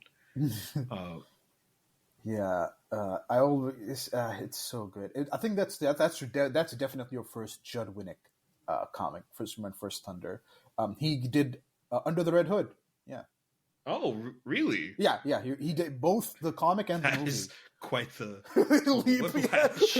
It was like, oh damn, that is some duality of man right there. yeah. Judd Winnick, he did the movie of Under the Red Hood because like he made like fixes to it because like obviously you can't do Under the Red Hood completely because Superboy Prime doesn't punch reality in Right. the movie. And I don't think the movie had like Captain Nazi or whatever that character was called. Oh yeah. Even in the Shazam comics arena right now, Captain Nazi is a prominent character. He's like a prominent villain. I'm like, okay, all right, we're sticking with this guy. Okay. Yeah. I mean, I guess, you know, if you're to punch a bad guy in the face, why not make it Captain Nazi? Yeah, exactly. So yeah, it's awesome. You should read more. Oh yeah, there's not a lot of Shazam, honestly. So like, yeah, I'll get. Oh yeah, that was another character I was planning on getting to. I mean, there's a whole bunch. Like on top of like looking through it, because like, you know, there's Power Girl, the Justice League Dark, because that kind of leads into more Demon / Etrigan stuff. Who else do I have here? Shazam, Zatanna. Oh, interesting. Okay, Magician Girls. All right. Listen, man. I'm just curious about the stories they have. I'm surprised there's no Huntress because after Justice League Unlimited, I thought like, oh, I'm definitely going to read Huntress or like, I don't know, Black Canary or something. Yes. I mean, guess that's true, but then I guess design wise, I just like Zatanna. Yeah. Power Girl in Justice League is not the same as Power Girl in the comics, so just be aware of that. Also, Power Girl, her origin was so fucked up after Crisis. Yeah, I've heard like it's even to this day. I think it's kind of it's gotten sort of it's after Infinite Crisis. that whole after right Infinite Crisis, no, like her origin is fixed. But her status is weird because she's basically an older version of Supergirl from another Earth, but she's on the same Earth as that Supergirl, and like, you know, Superman is there and stuff. So like, she's currently in limbo, but she's come back, I think, because Jeff Johns is doing a JSA book and he wants to bring all the original characters back. So like, Power Girl's a bit complicated. Wonder Woman, if you read George Perez's run, it's awesome. There's like 6 trades. It's really, really good.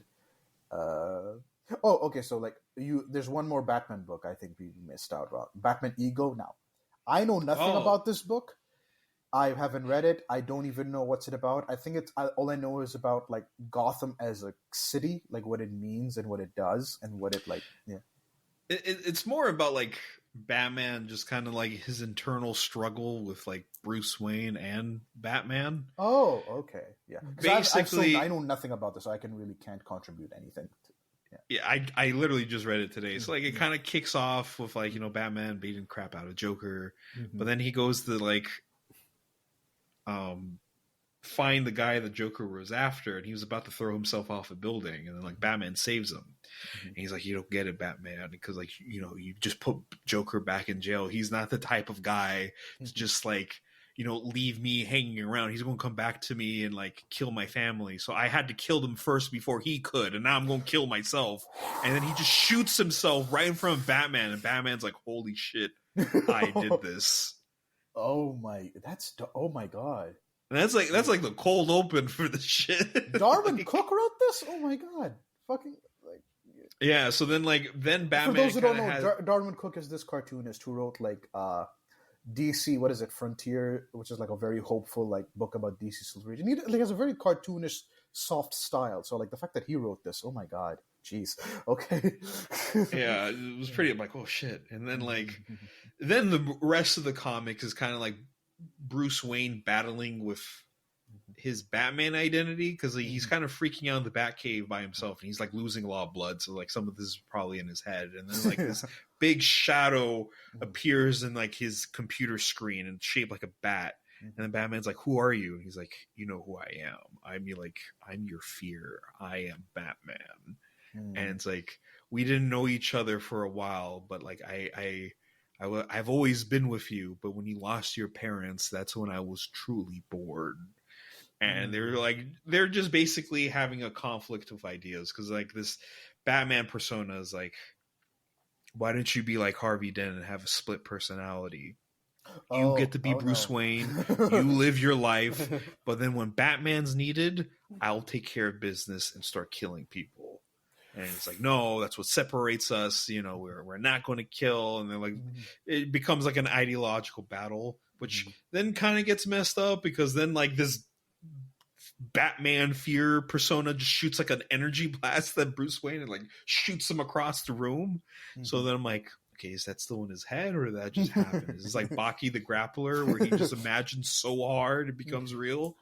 Because that's the thing in Baki. Okay. Like he does shadow boxing, but he like creates actual images in his head. That is so dumb. Like he fights a giant like praying mantis, but shadow boxing. But like he does it so well, other people could see the praying mantis. Or like, he goes to fight someone. It's like, I already beat you. It's like, how? And I did some shadow boxing. And I beat you in the shadow boxing. It's like, that's not how shadow boxing works. Trust me, I already beat you. like, okay. But anyway, so yeah, that happens. And it has like a bit more of a hopeful ending to that. But it's really like the inner psyche of Batman and what, you know, all that does to a man. Oh, I'm sorry. It was Black Mirror, I think, was the one that's about Gotham, not Ego. My okay. bad. Yes. Okay, now I remember. I was mixing the two up. My bad. Yeah. I think because like Dick Grayson is Batman in that story as well. Never mind. Yeah. So, yeah. So, Batman Ego. I gotta check it out. I need to read this. This sounds very. I mean, it's not even like it's like 90 pages. It's just one book. Yeah, just one book. Yeah, I know it's very so short. that's why I read it. I'm like, oh, it's a quick, easy read. And apparently, that's Robert Pattinson's favorite Batman story when he was introduced. What's the shortest one? This one. Okay. Yeah, I mean, it's a good one, and I can see how that would shape, like, particularly his Batman. Have you actually seen that movie yet? Or? Yeah, I have seen all. I love it. I like it a lot. I really do enjoy it. They actually made a comic book, Riddler Year One, which is about that Riddler's like origin story, and it's written by the actor of Riddler. Yeah. Okay. Yeah, exactly. And I've heard it's really cool. good.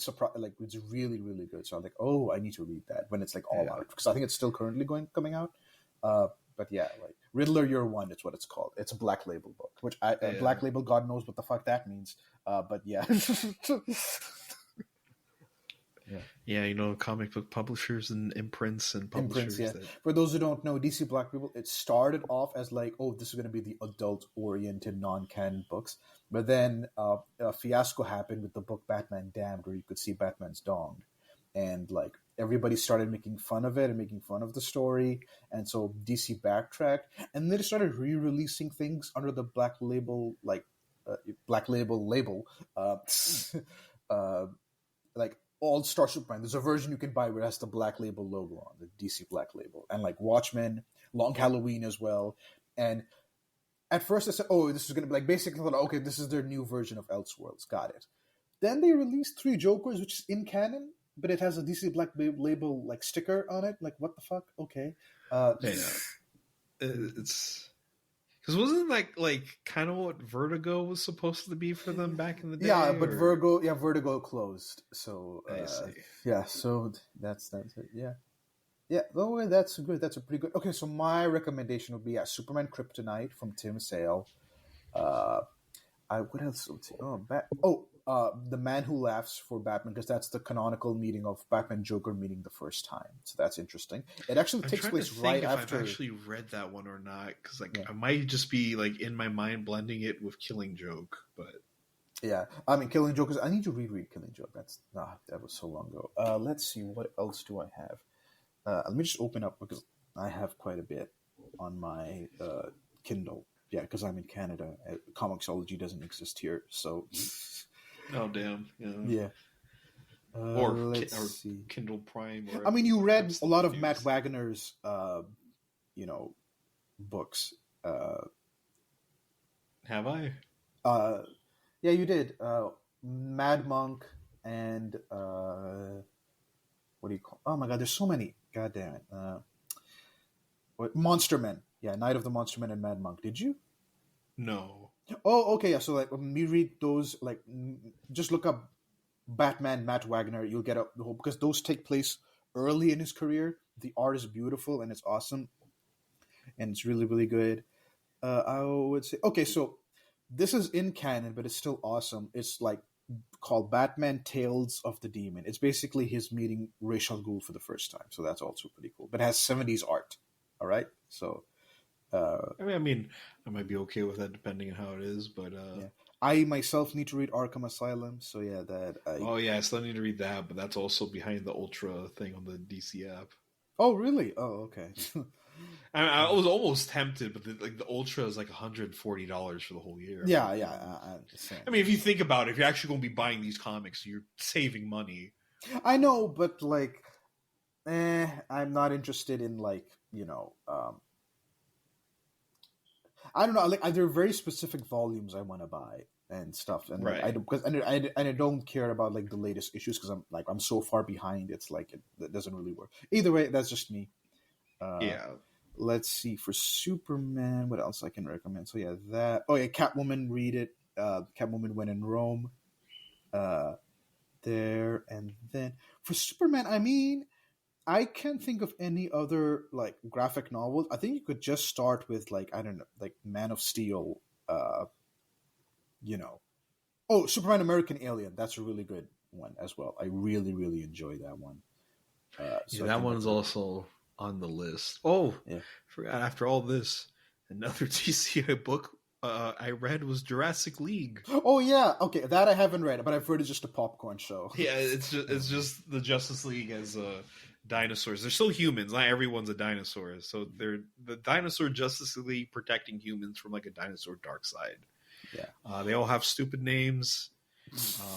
Yeah, what are they? What are the names? Can you tell me? Because I want to know. Green Lantern is the Green Torch. But what's no? Tell me the name and the species of dinosaur they are. Oh, okay. Listen, I do like dinosaurs, but I'm not that specific with names. Is Batman a T-Rex in that? I think so, because he only wears his bat cowl. Oh, Robin's a little human. What? That he finds. Yeah, Robin. Oh, caveman, caveman, little cave person. And it's funny, they can't really understand each other. Like, the only dinosaur that could speak human is Superman, because Superman was, or Super Dino, or Supersaurus. Supersaurus, okay. Yeah, who was raised by cave Kents, basically. Oh, okay. Oh my god, that is so dumb. So he could speak both. But then the Joker's like a raptor called the Jokerzerd. Oh, really? Okay. Yeah, some of the names are pretty bad. I'm like the Jokerzerd. The Flash is like the Slash. And like there's the Reverse Slash. Oh, of course there has to be. Is he like a raptor as well? Like yeah, he's like a raptor. Because after Wonder Woman's a Triceratops. Yeah, I saw that. Yeah. Superman's like a brontosaurus, kind of, I think. Mm-hmm. But it was just cool. The art's really fun. Mm-hmm. Some things I like. I really like the whole Batman and like Robin thing to it. Superman dies at the end, kind of, but really? They fake it out. Yeah, because like in order to kill Darkseid, he falls into a volcano. Yeah, who is the villain? What's the story of Jurassic? So basically, the Jokerzerd or Joker Lizard or whatever they fucking his name is actually supposed to be pronounced, teams up with a bunch of other DC dinosaur villains, and they're trying to resurrect like the Dark Egg, which is like Darkseid. So when Darkseid comes out, they all unite and fight against him, and then Superman sacrifices himself. But then at the end, the final issue, you see Superman or Supersaurus. Supersaurus. I was about to correct you. Supersaurus is. I mean, at the end of the day, it is Superman. If there was a into the Superverse, he would.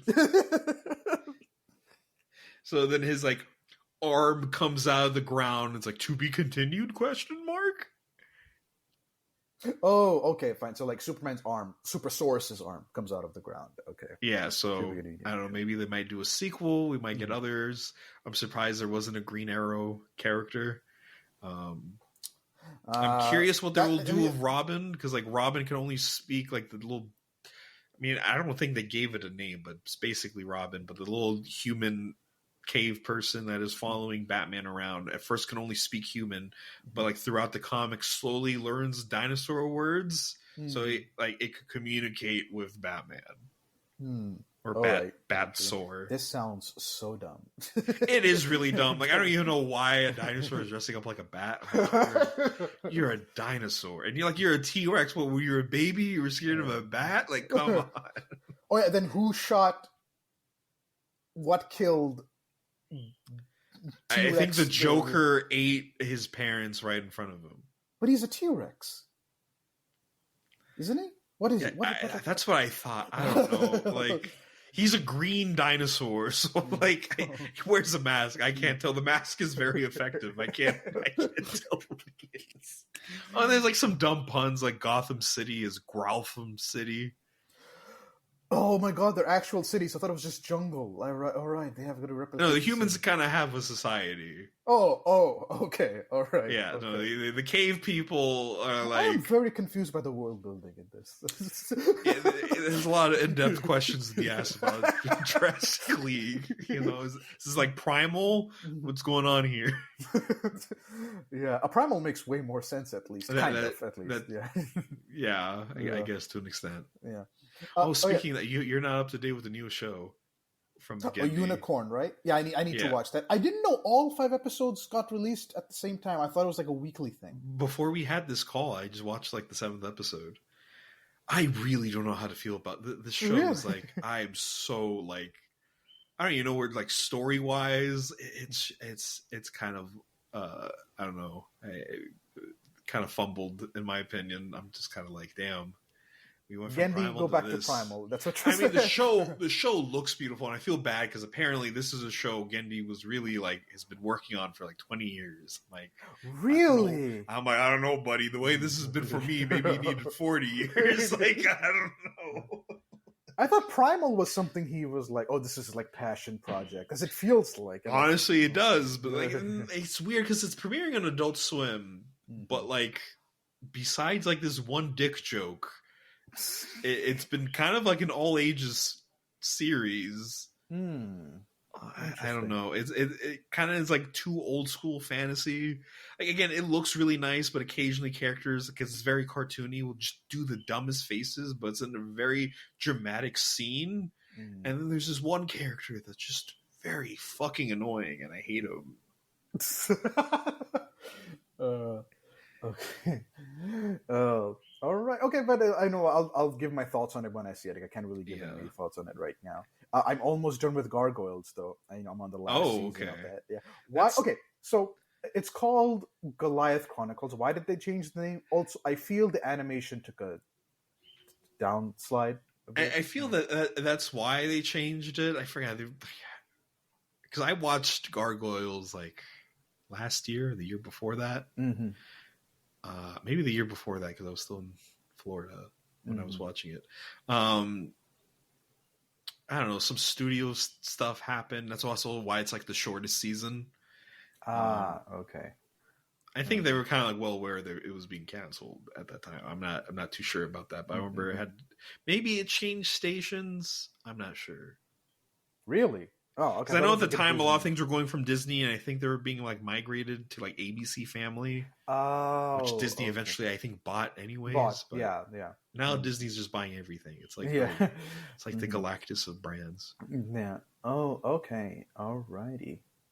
Interesting. Yeah. So like that's me cartoon wise.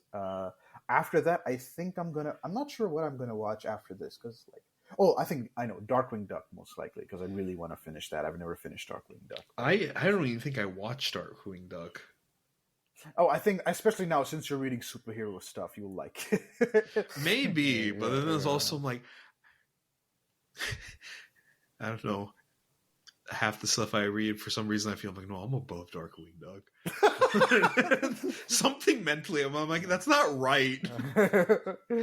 That's not, especially now, since you're actually reading the comics. There's a lot of, like, superheroes. And I still, like, watch, like, a lot of modern cartoons. Like, I watch Craig of the Creek and everything. Yeah, Big City Greens. Yeah, exactly. Like, I know. Get off your high horse, Shane. Exactly. It's like mentally, it's weird. I'm like, no, I'm above Darkwing Duck. Oh, what's that? A new episode of Craig of the Creek? Hell yeah.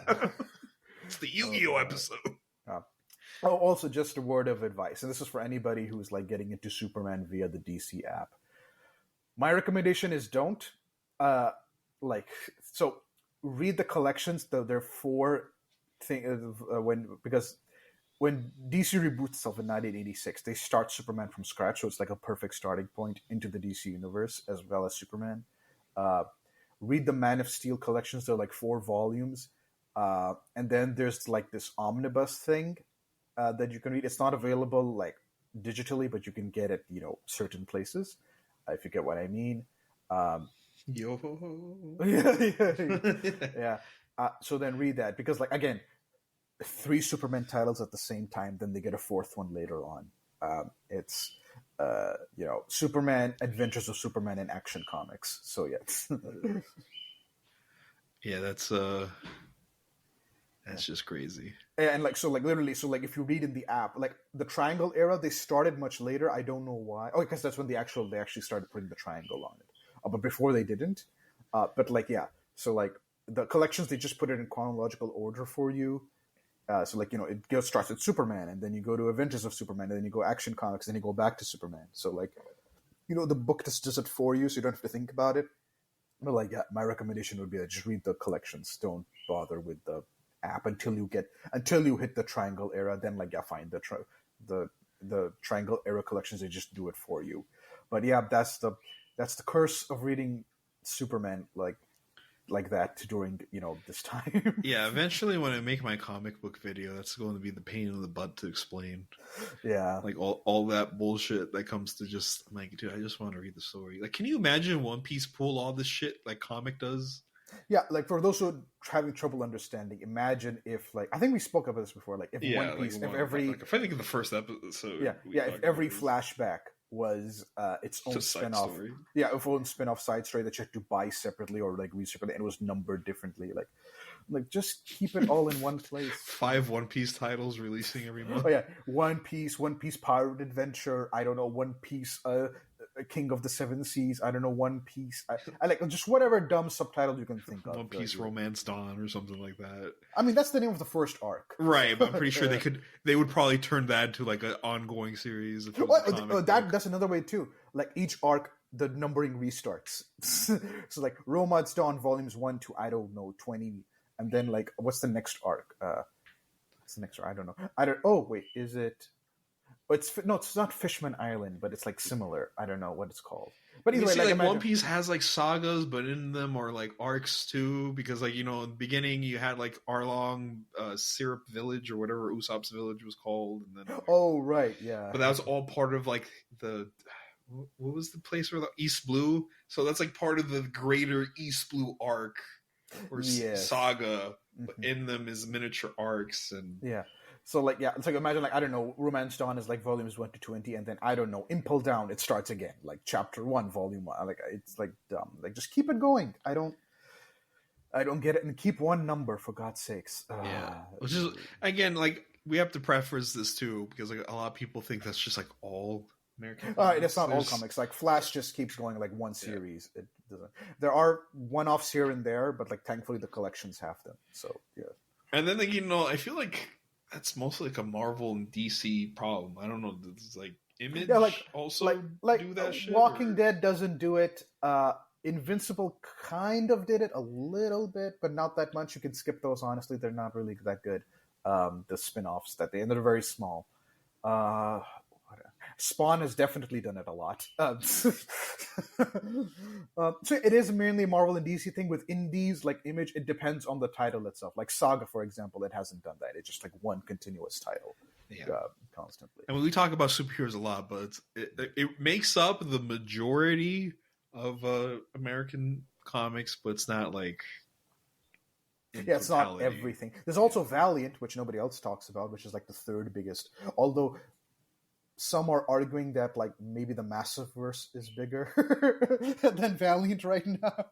Who knows? I mean, the thing with Valiant, that's one thing. I say it now, but who knows? Maybe come back to me in 2 years. I'm like, yo, the Valiant verse is pretty. I'm definitely. It's definitely on my list. I want to get into it because I've heard awesome. When I found out it was another shared universe, I'm like, no. Oh, you didn't know? Yeah, it's the. at the time, I'm not sure if the case now, but it was the third biggest universe after DC and Marvel. Yeah. Yeah.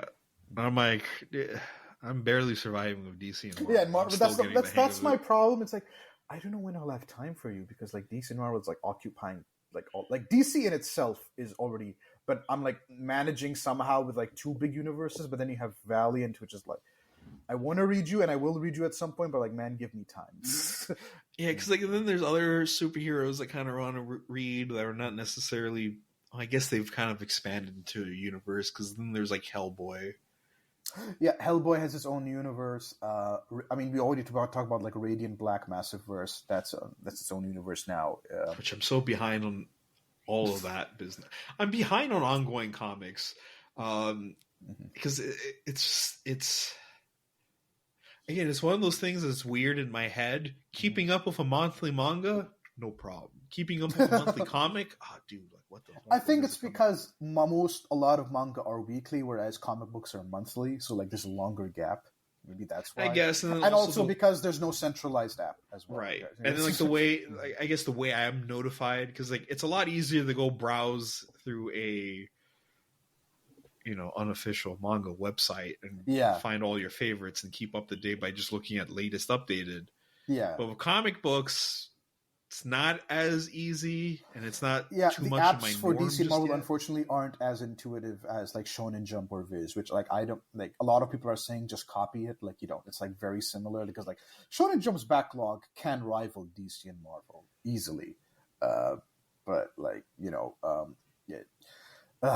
it's I don't know why DC and Marvel like they just don't really prioritize digital that much. The fact that there is even an app in itself, you should be grateful for. Yeah, like honestly, like the Viz and Jump apps are like my ideal for those type of apps because like the Marvel one we've talked about in the past. The DC would be one, my ideal if it had guided view. That's my okay. Only. See, I've noticed because I've been mostly reading on my phone lately. So if I'm reading on my phone, I prefer to read comics through guided view. Mm-hmm. I've seen both the pros and cons to guided view on the phone, though. Mm-hmm. For some reason, my problem with DC, it's a lot easier to navigate than Marvel. Yeah. But for some reason, the DC one keeps on crashing on me. I'll be like midway reading an issue, and it just crashes. Really? Okay, that hasn't happened to me that much. Go to settings and turn off your cache. Maybe that'll work. I don't know.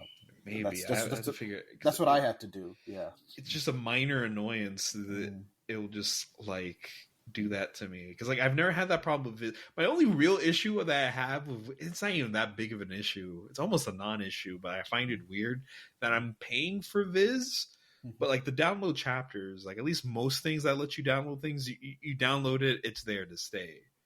For some reason, the Viz and Jump app, it's like if you download something, it's like okay, you have 7 days, and then it'll not be in your download list anymore. You have to re-download it. I'm like, but why? Oh, really? I'm like, I'm paying for it. Like, why can't I just let it stay there?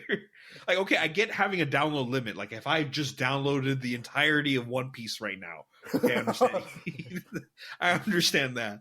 Like, I understand like a certain limit, but like certain things, like, oh, you have 7 days to read this, which for the most part, it's not that bad. Whatever I download, I generally do read within that time span. But like I think one time it annoyed me because it fucked up my where it was at. I was like reading a series and I downloaded a bunch of chapters, but then I wound up being busier than I thought I would be for that week. And then when I came back to it, I went to my downloads. Okay, I'm like, I'm ready to pick up this series again. And I'm like, wait, where is it? And I had to go back and like search for where I was. Oh, that's annoying. Yeah. I think I wound up actually putting that series on hold because I couldn't. Because for some reason, normally Viz is pretty good about telling you where you left off. But I think because I downloaded everything, it just didn't. So I don't know where I left off in the series. It was Dr. Slump, Akira Toriyama's gag series. So I guess I could have gone in anywhere because it is a gag series. But like, I don't know. But you want to start like you want to do it like chronologically. Like I want to enjoy all the gags because like some gags are reoccurring. Like there might be a character that gets introduced that comes in later. But I need to get back into Dr. Slump. again, I've really fallen in love with Akira Toriyama all over again. I think it was really easy when I was starting off with anime and manga because he's the most popular guy. His art style is the most copied.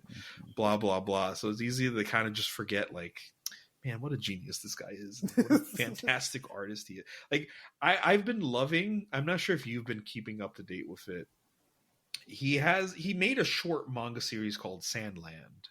No, I haven't. I've never. He's still making manga. Okay, I thought he'd do it. This was like from a while back. Oh, it's a while back. Okay. He made this manga series called Sandland. It's like a 12. I was going to say issue, 12 chapter long series. That takes place in a Sandland, and it's like in a world where humans and demons kind of interact with each other. Quick read. Like a 7 out of 10, I would think, but for some reason it's been getting a lot of love lately. It's going to be getting like a 3D animated movie that looks really good, and then it just got announced it's going to be getting like an action RPG game. And the bonus of that is that it provides something that I feel like no other game has provided, is that you get to drive little Akira Toriyama like vehicles and robots. Which I love, like, because like, everyone's always like, oh, the cool action Toriyama does, but I feel like not as much love goes into like his vehicles and like character design. Yeah, and environment designs. Yeah, environment design. Because like he goes like, I just love his vehicles because they're like, a lot of them are very like compact and like chibi almost, but they're very detailed. Yes. Yeah.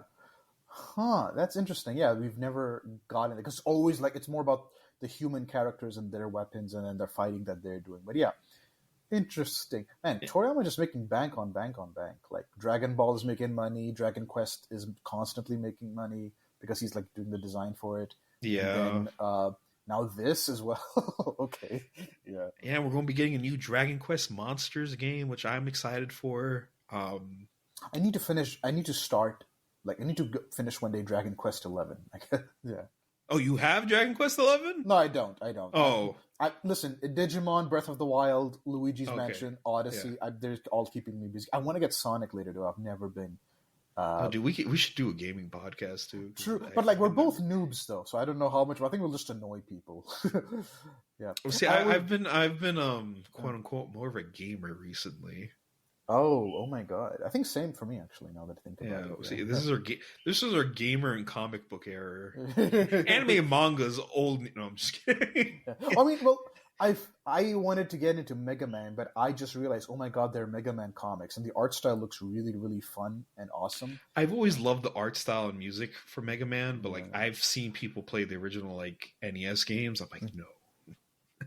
Is it that hard? Can someone tell me the comics? How hard is it?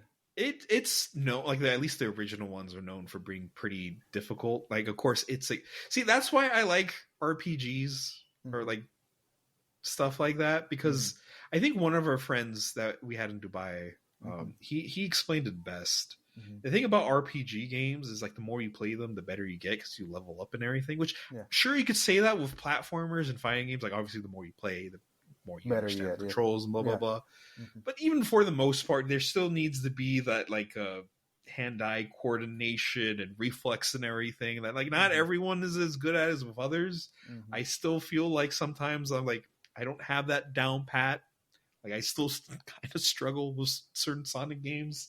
Okay. So for me, I've never done a platformer like literally Mario Odyssey is my first platformer. So like let's see how that goes, and then Sonic is its own beast. But Mario Odyssey is a 3D platformer, so I guess that's different because like there's a lot more like happening. Well, I mean, there's 3D Sonic games, and Odyssey is one of my favorite of the 3D Marios, and that's also because maybe it's the easiest, because, like, 64 kicks your ass, man. Really? And Mario's so fucking slippery in that game. He is a slippery little Italian man. Oh, God. So, yeah, I want to play, like, Sonic Origins Plus is coming out, so I want to get that, so, like, I can get into, like, Sonic Mega Man, the Legacy Collections, I want to get into those. And then the Mega Man comics, because like they go through like the origins and everything. So I want to. Those are like the Archie comics, right? Yeah, the Mega Man Archie comics. Yeah, I just saw like not the Boom Studios, like not the Oh, they also did Mega Man. Yeah, they did the new cartoon for kids. Oh, okay. Mega Drive, something like that. I don't know what it was called. Something like that. Yeah. The 3D cartoon, right? Yeah, the 3D cartoon. Okay, Yeah. yeah. Not that. Although they just released Battle Network, which you said you wanted to try. Yeah, because it's more of an RPG. So Yeah. I'm like, okay, maybe I like RPG, but my only problem is it's very static gameplay. Like it's just battle, click attack, click defend, whatever. See, I used to be like that too, but then when I got into Dragon Quest, it really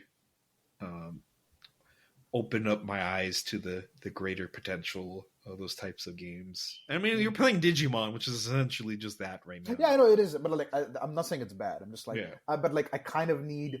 Like I need a variety. So okay, that's my RPG. Then I need like I don't know, Breath of the Wild, which is like open world, explore, like do your own thing, fantasy game. I mean, I still have so many games I need to get into, and now that I got into RPGs like this year, there's so many RPG series I want to get into. Like because there's Dragon Quest, of course I need to get into Final Fantasy, but then I just got into Ys.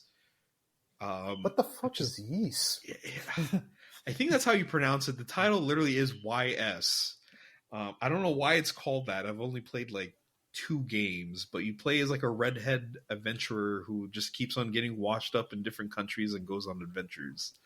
Very addicting gameplay, and it has like 3 different gameplay styles as it's evolved over the years.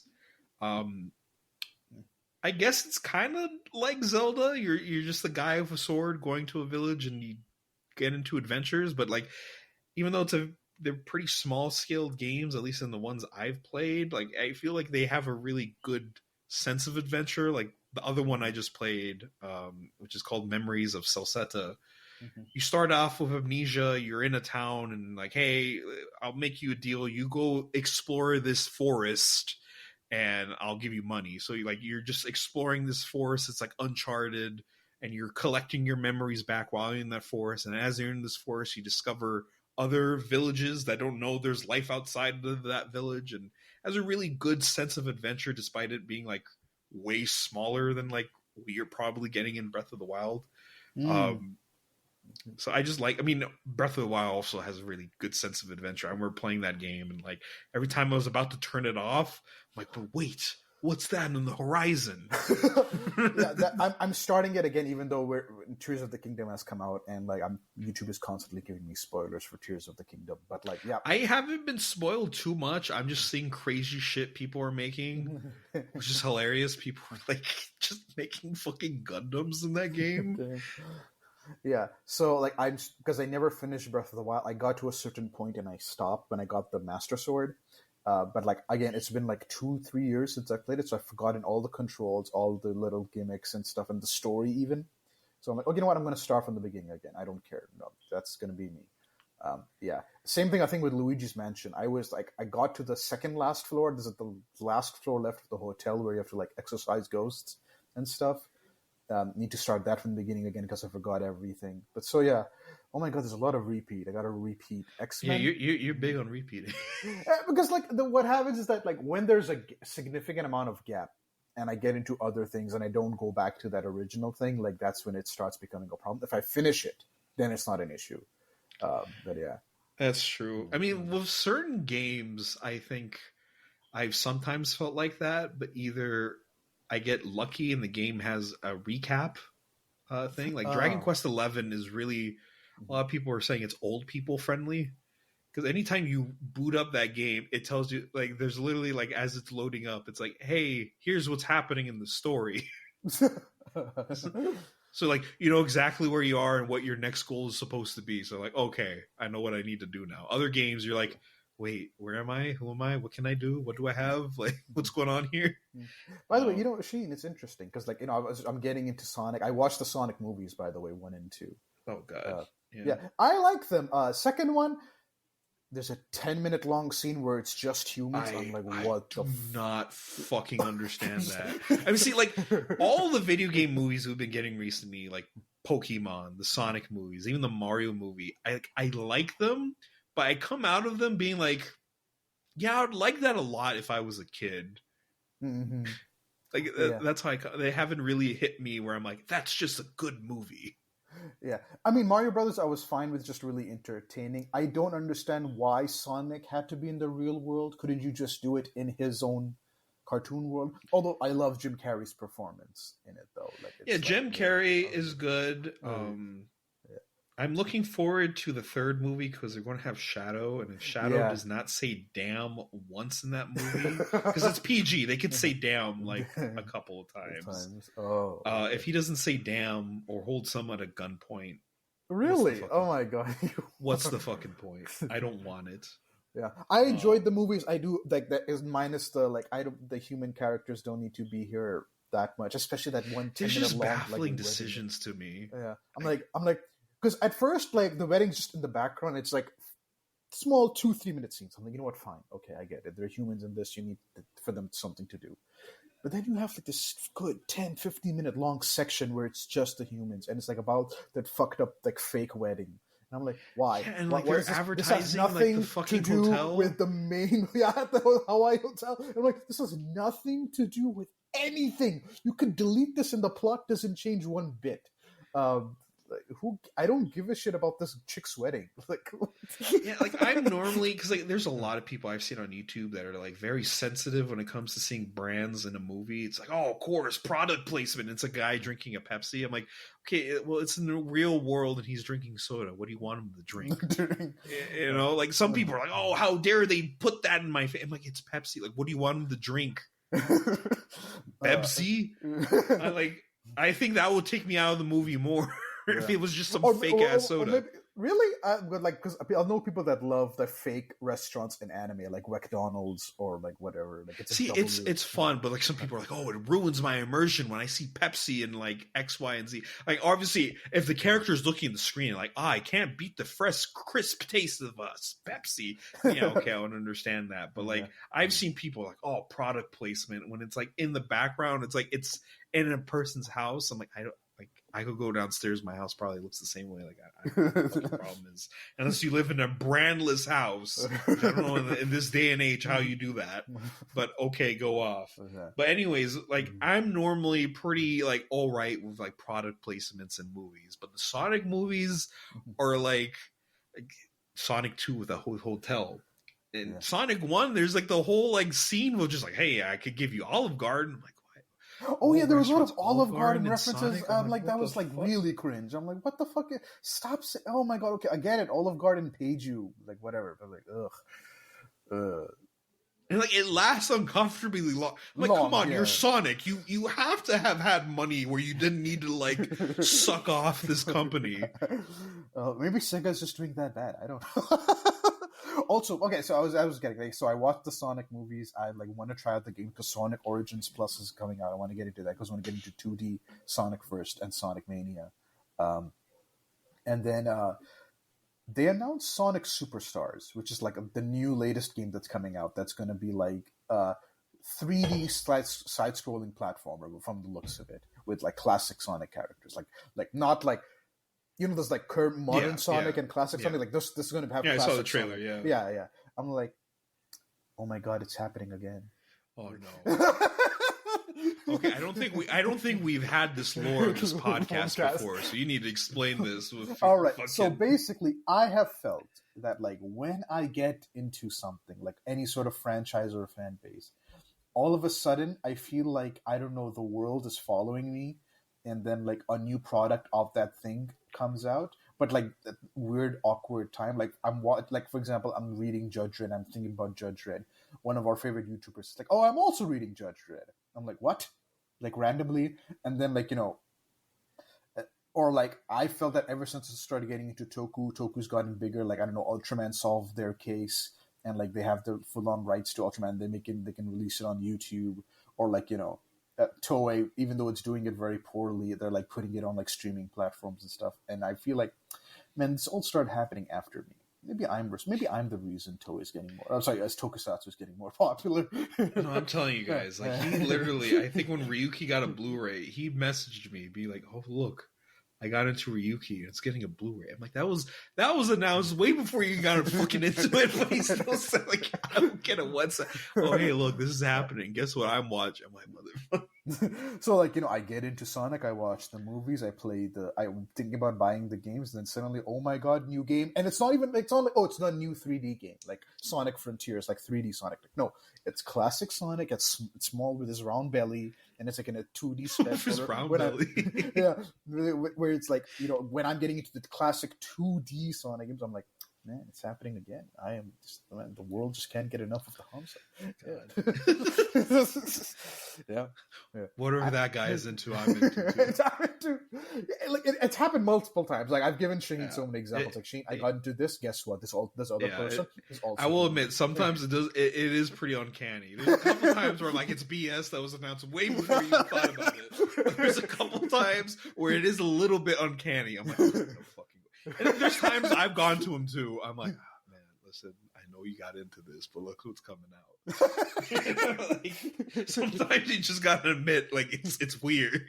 Yeah, exactly. So like, this is my like weird superpower, and like, I know people are like, well, this game was in development, blah blah blah, but like, yeah, but you guys didn't know about that. You know it when the trailer came out. Yeah. So fuck you. So like, I don't know. Maybe if I could put myself in this situation, it's why I got him into Tokusatsu, so we could have what we have now, so that you could thank me later.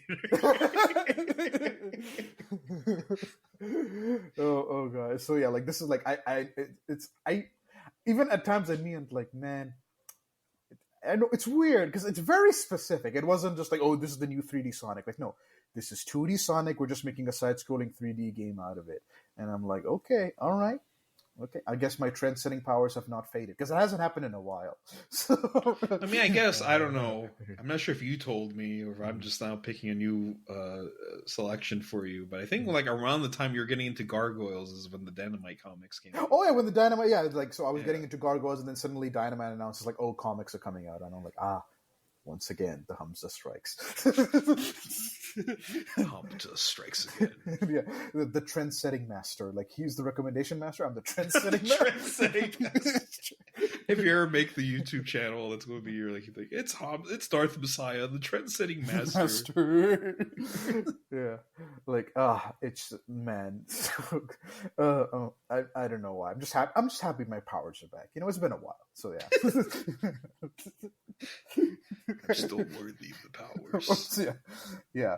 Oh god. I think that's a nice place to end it. Yeah, we'll end it up there. So there's your nice podcast of superheroes. I think we were supposed to talk about Kamen Rider 01, but yeah, we'll do that next time. We didn't have enough space. There's always next time. I guess now there is potential for a video game podcast.